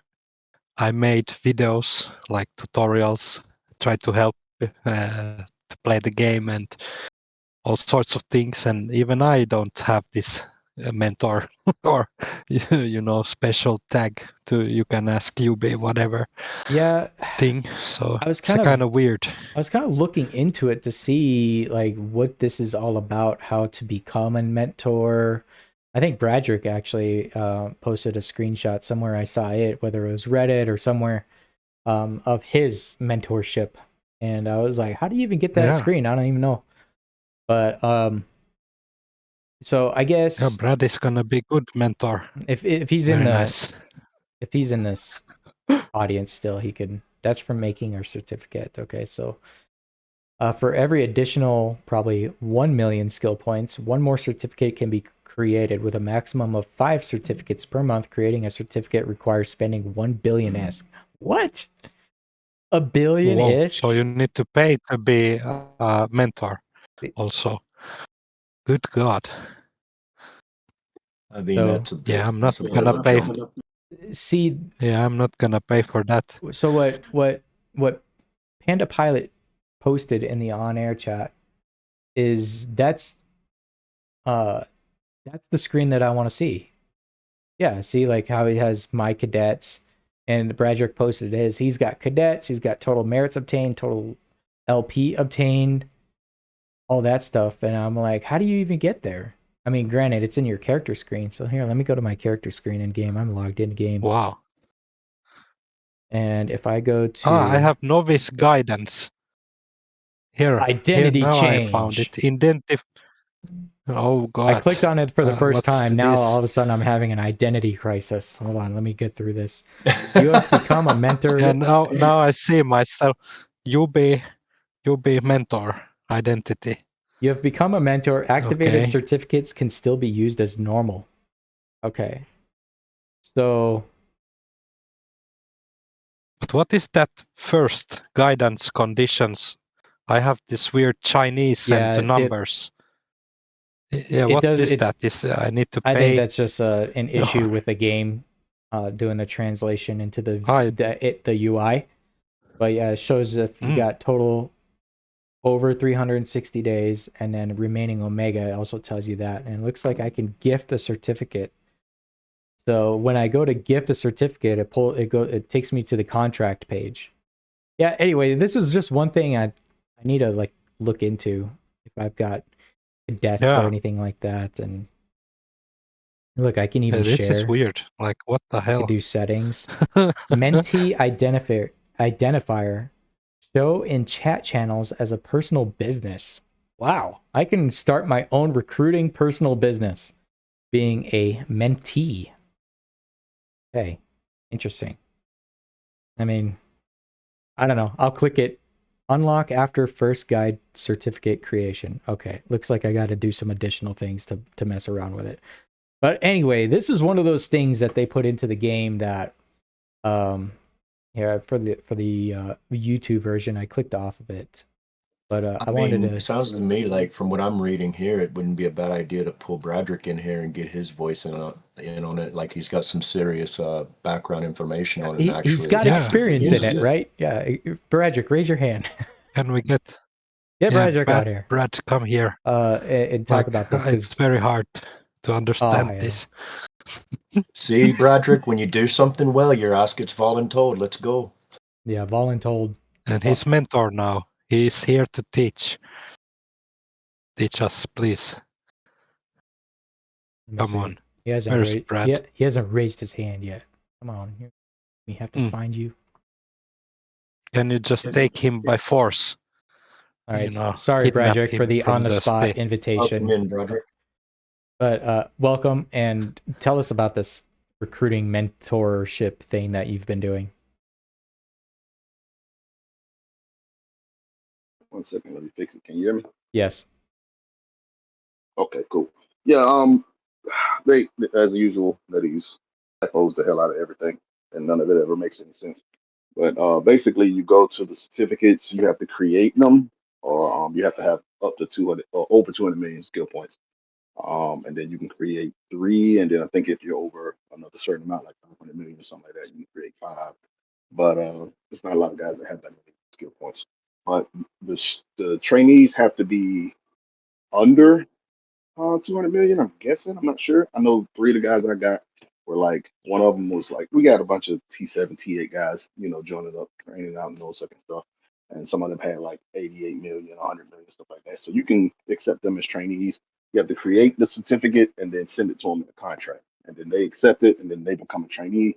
You get a little Rifter icon, hexagon icon by your name that's pan, and they get one that's green. And every time they log on, you get LP for it, and they get to use shifts that they couldn't use before. Yeah, that's right. Use. That's right. Yeah. So it kind of It's helps wild. them out because you know when you're T7, T8 and stuff like that, it takes a long time to get to T9 and then T10, and they can't use battleships and stuff like that unless they're faction. But if they're a trainee under you, they can. So Oh, Mm. so yeah, later Okay, that on in the makes more patch sense. notes. So what he was discussing here was for the trainees. While the certificate is active, trainees can pilot non-capital ships regardless of tech level. yes, Oh, wow. While the certificate is That's useful. active, certain high-level technology skills related to missiles, cannons, lasers, railguns, drones, decomps, and battleships can be researched without meeting the prerequisite technology level conditions. and it does kind of help them out because like that's one of the bigger issues with recruiting. You get new guys, they can only do so much because they just don't have the tech level yet.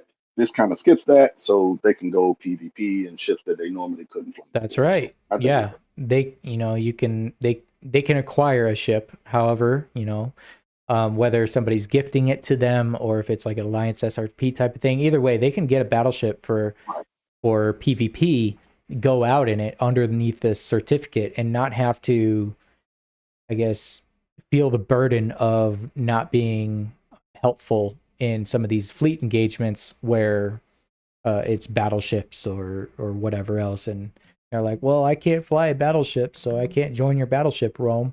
Well, now you can. So right, is and that's one always been a big issue. certificate for one player only?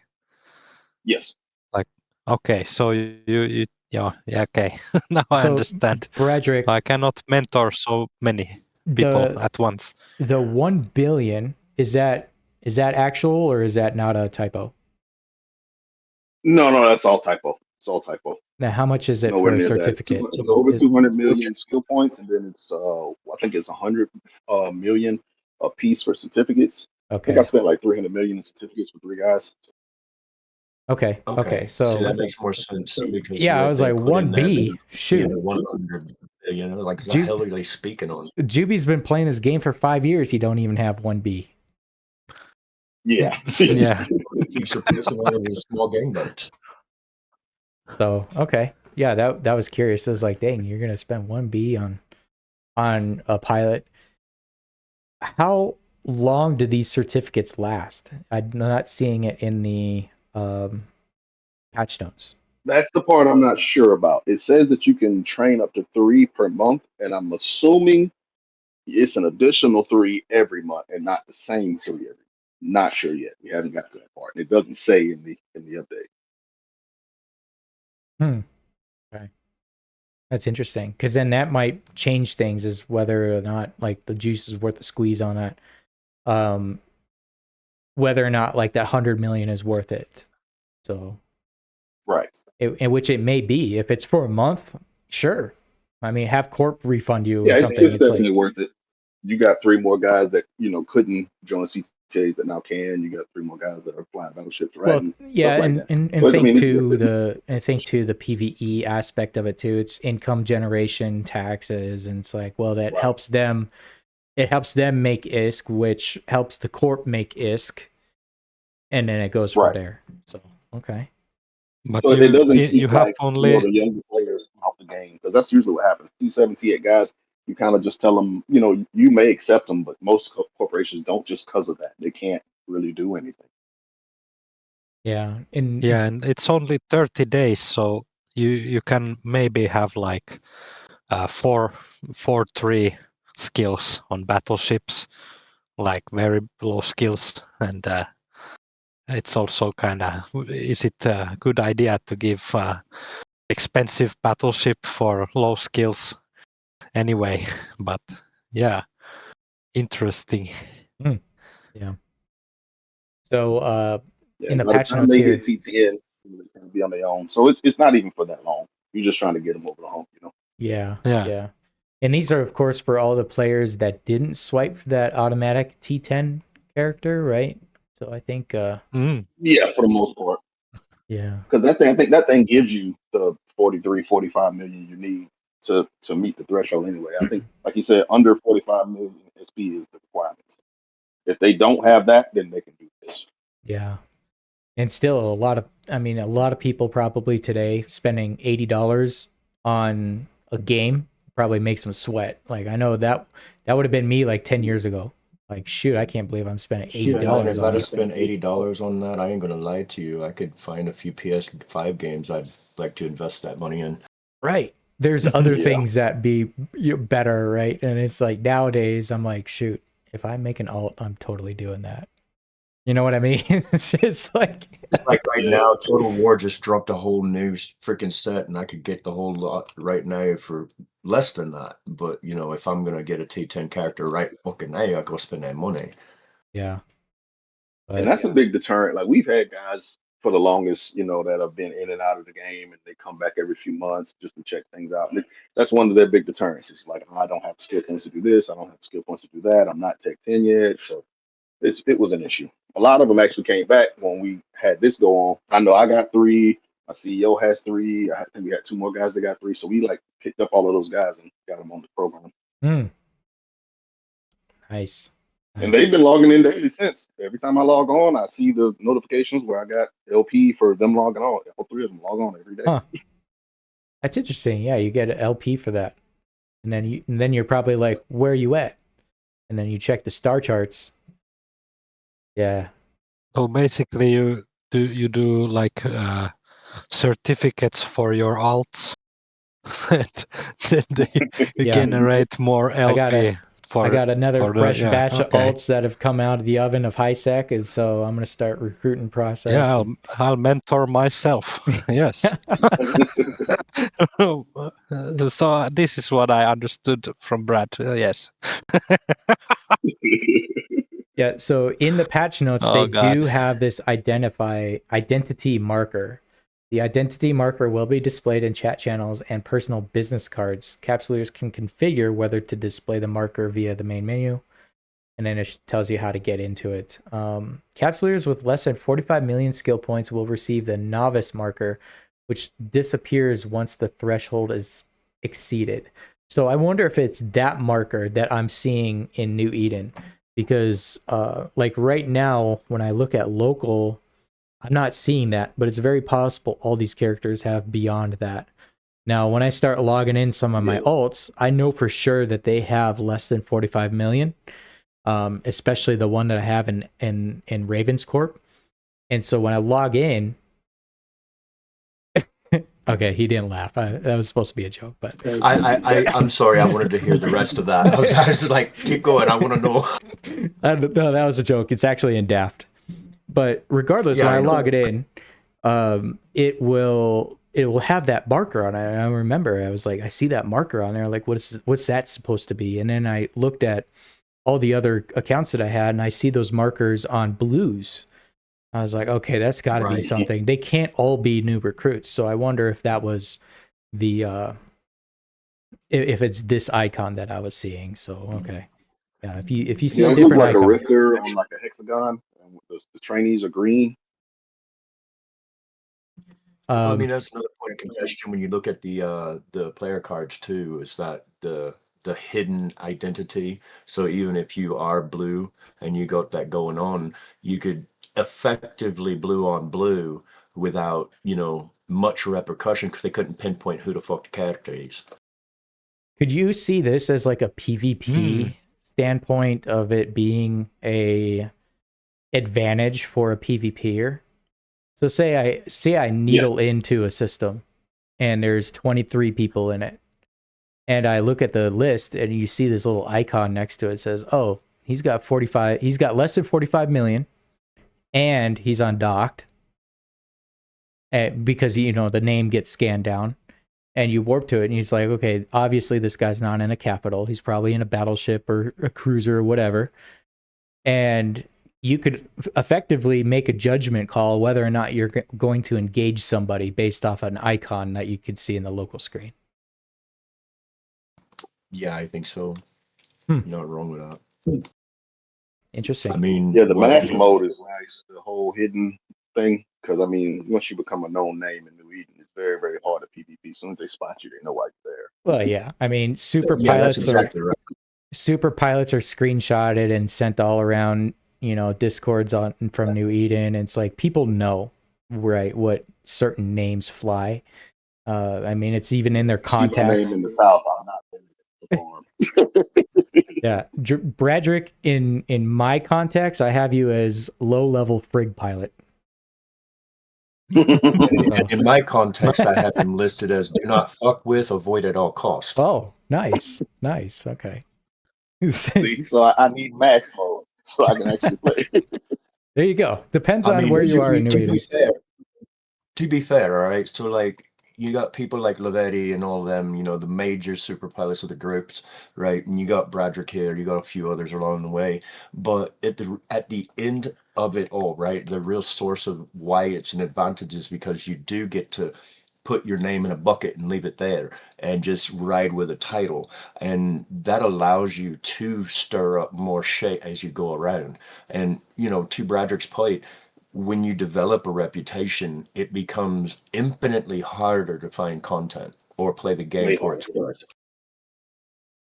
Yeah, way harder. As soon as they see you, they're gone. You don't get anywhere close to the target. So one of the reasons I stopped solo PvPing so long ago is like I got to do fleet stuff. As soon as they see your name, it's over. They're gone.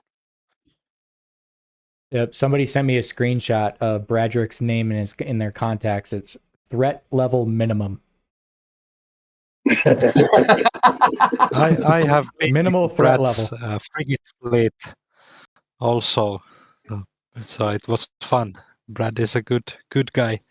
Yeah. We defended our space with 10 frigates, and yeah, almost Bradrick, many months fighting.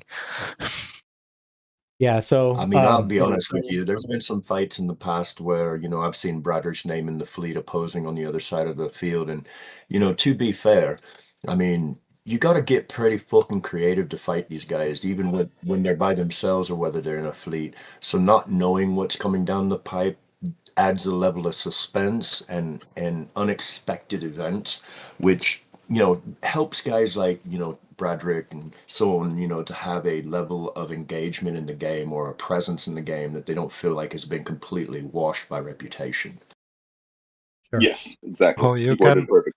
believe, like I used to do big fight PvP videos only, like in wars. And if you see Jubileus in your system, and my only mission is to film content, and yeah, I can imagine like how they feel, like, oh shit, Mhm. he's here. Yeah, because like a few months ago, we were doing lots of operations down south in I want to say Wicked Creek and Cache area, stuff like that.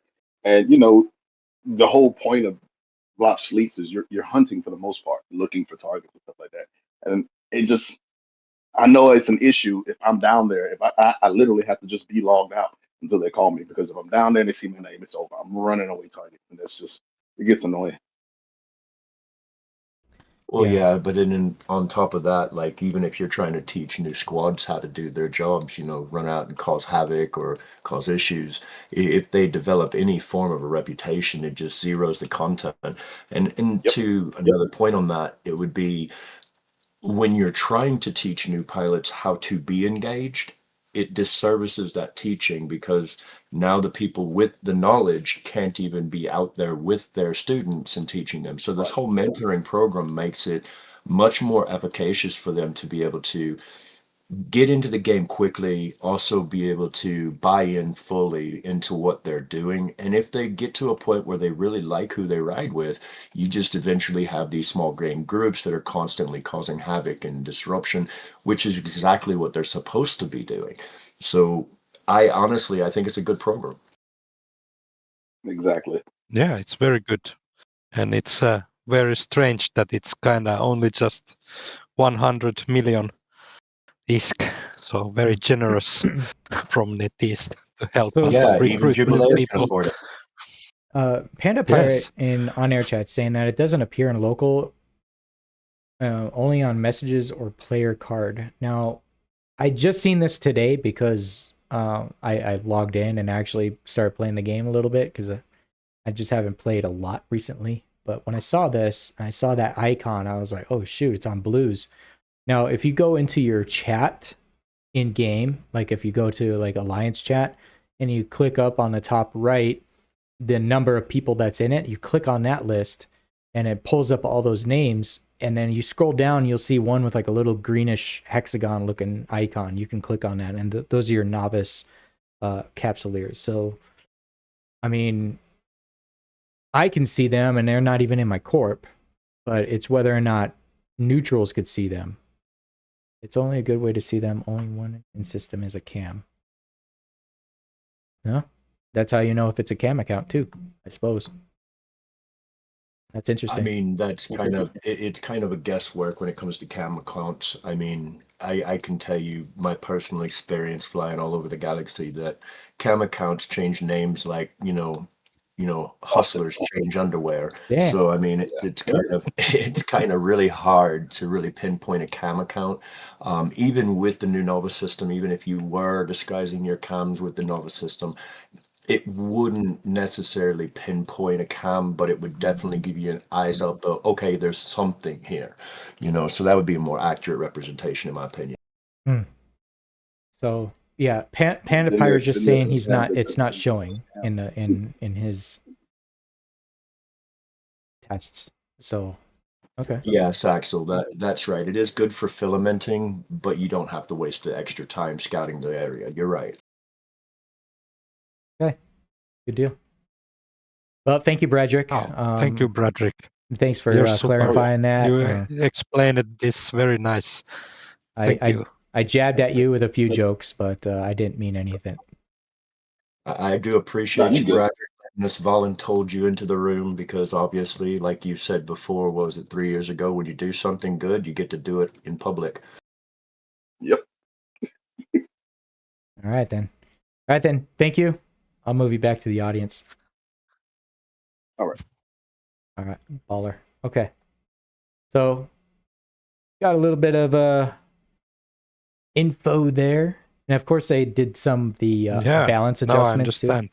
So if you notice, a lot of these cores are capital cores that they did nanocore balance adjustments on. Terminate Echo, Silver Waltz, Dragon Chant, Soaring Dragon, and the Snow Shard. So if you're affected by any of these adjustments, you probably already know about it by now. So there is that. They did some module stuff here, some adjustments for the balance, but then weapons, small beam lasers, so lasers, cannons, and railguns. So those modules. So I was going to speak on a bit of the modules bit, especially when it comes to like Citadels, T4 Citadels, and such as that. A lot of those extra add-ons that we had built and put up in space to cause this or that to happen, all of that being turned into quote-unquote capital or Citadel riggings. Those are actually, from what I can tell, quite efficacious. They're very much so in line with being able to utilize your corporate tech tree more readily instead of it just you're sinking points into something and not seeing a change. Now you do that and you see an immediate boost. So it's definitely worth your while to do the research into those Citadel modules, and also reconsider what modules you have in space currently. As it said in the original run that you could have them blown out of the air now. That is a real thing, and quite expensive for some corporations, for others not so much. But definitely a game changer on the Citadel front and changing the way battlefields will work for Citadels. It's already bad enough you can send a 50-man group into a T4 sit fight and it still take you 2 hours to drop everything if they have good corp tech. But at the same time, we all here understand that long drawn out fleet fights are not always the best fun for players, especially the ones that are either returning or have been here already and they're just not here for that. But yeah, those modules are very, very good for increasing that content. Yeah, thank you for that input. I talked about that a little bit when that patch was coming out too, on some of the CEO level frustrations that those add-ons provided back when. And so now seemingly this is for the better, and maybe this was the intent initially that NetEase was wanting to do with those add-ons, but for whatever reason couldn't. I'm just not sure. Maybe that was a what that EO thing. Like they're trying to be like EO, but at the same time they're trying not to be. Right. They're trying their best to not be like EO. It's kind of funny. All right. Yeah, but they did do this novice thing, I think, in EO. I haven't played it for many years. Don't know how they have the recruitment thing, but these EVE games are very hard to get in. Like, to understand, if you're just playing alone, you need a buddy or a friend to you need a mentor, explain, right? like Bradrick. Yeah, you need a mentor. Like Bradrick came, like instantly explain how it works. This is the EVE way. Yeah. All right. As far as that stuff goes, another one here, disguise feature. When a capsuleer displays a disguised name, the disguised avatar will also be shown.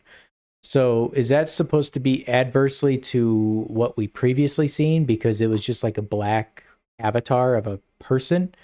Will it now show you the actual avatar of the character who's got the disguised name? Is that what they're changing?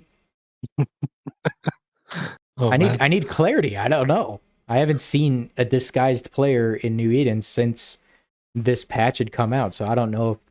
I mean, dude, most people already know the disguised character just based off what they fly. They already know who the name is. So what are they hiding? I don't know. At least I don't know. People that pay Being attention know. mysterious, like The only if people you they're want to fooling play is the like people that Batman. don't pay attention. Yeah. So whatever.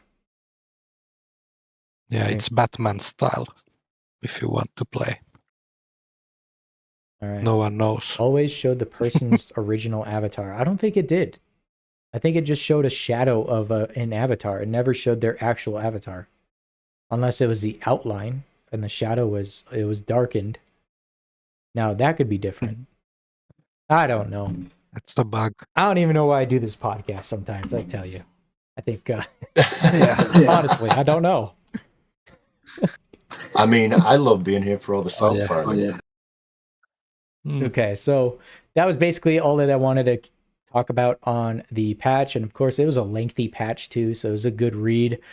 Those who play Toilet Eve can read Toilet patch notes on there too. So there you go there. And with that being said, I mean, we had a 2.5 hour show. I actually didn't get to all the losses from the Sancha raids that I wanted to cover. Shoot, just because I don't want to talk anymore. That's why I'm trying to end the show. And we've been going for 2.5 hours. But regardless, I think next week I'm going to have to come up with something pretty cool to show you guys about all of these losses that have happened in the last couple of weeks. I think the first Rahab kill happened after we had kind of been on a little break the past couple of weeks. And so then there's like that, and then other losses that I kind of want to showcase in the next edition of Blow Me Mountain. So next week, I'm going to need my staff to remind me. I need to put in the work for Blow Me Mountain effort for next episode. On top of, I might have some new Christmas songs. I know I have some additional Christmas songs for you guys. I don't know if I'm going to replay some of the older stuff, which I might remaster, kind of like what I did with this time around. I still have to get my Secret Santa, their gifts in Corp, and I have to refer back to the website whether or not they put their gifts in. But if I do another 12 Days of Christmas, it's going to be different than the one that I did last year. And I played it before the show for Raven to hear it because I don't think he's ever heard it. And he thought that was pretty funny too. So I don't know if I'm going to do that again. But anyway. Absolutely. No great. stress, Rambo. I trust your judgment. We will go with the flow, and that's it. I mean, Juby, isn't it just, blind advocation to just accept Rambo at face value, or should we actually, lean in on the whole let's everybody have some and then see what they wind up at? Almost, but I'm kind of Rambo is he's an artist and he needs his work. He needs to focus, and yes, perfection takes time. Yeah, He low definitely effort. needs How he says. inspiration. Yeah, it's going to be a busy week for me this week, for sure.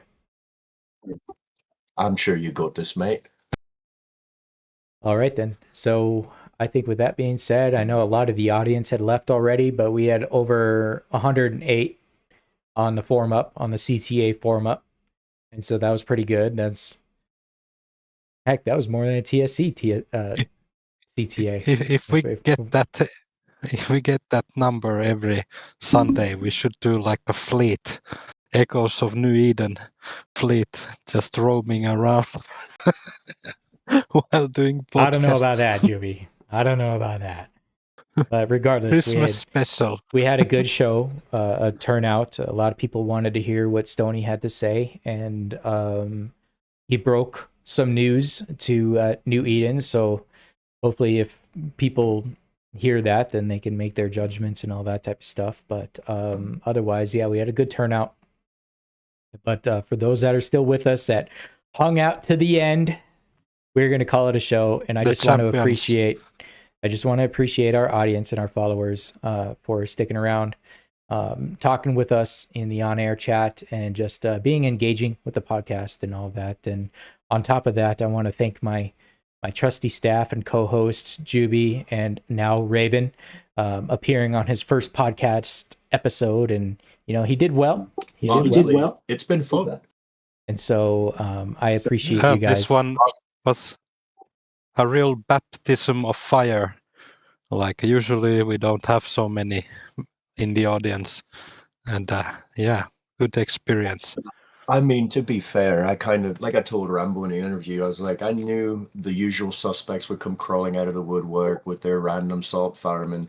And I mean, throughout the podcast, we've seen, you know, how I've reacted to a lot of it. I'm just taking it with a grain of salt, because that's really all it is. Salt farmers farm salt. That's all they want. They want you to get angry. They want you to react. I'm not here for that. I'm a neutral entity now, and I'm happy of it. And that's where I'll remain. Awesome. Glad you're here. Glad I have people to talk to here. And we will, I suppose, see you next week. And next week, like I said, I hope to have a banger of a show for you next week, because that's going to be the final show of this year for season 6. And then we'll probably take a week or two break, and then we'll come into it full swing next year. So yeah, that's kind of just the up and coming. So I suppose then we'll end it there. 2.5 hour show. So thank you guys.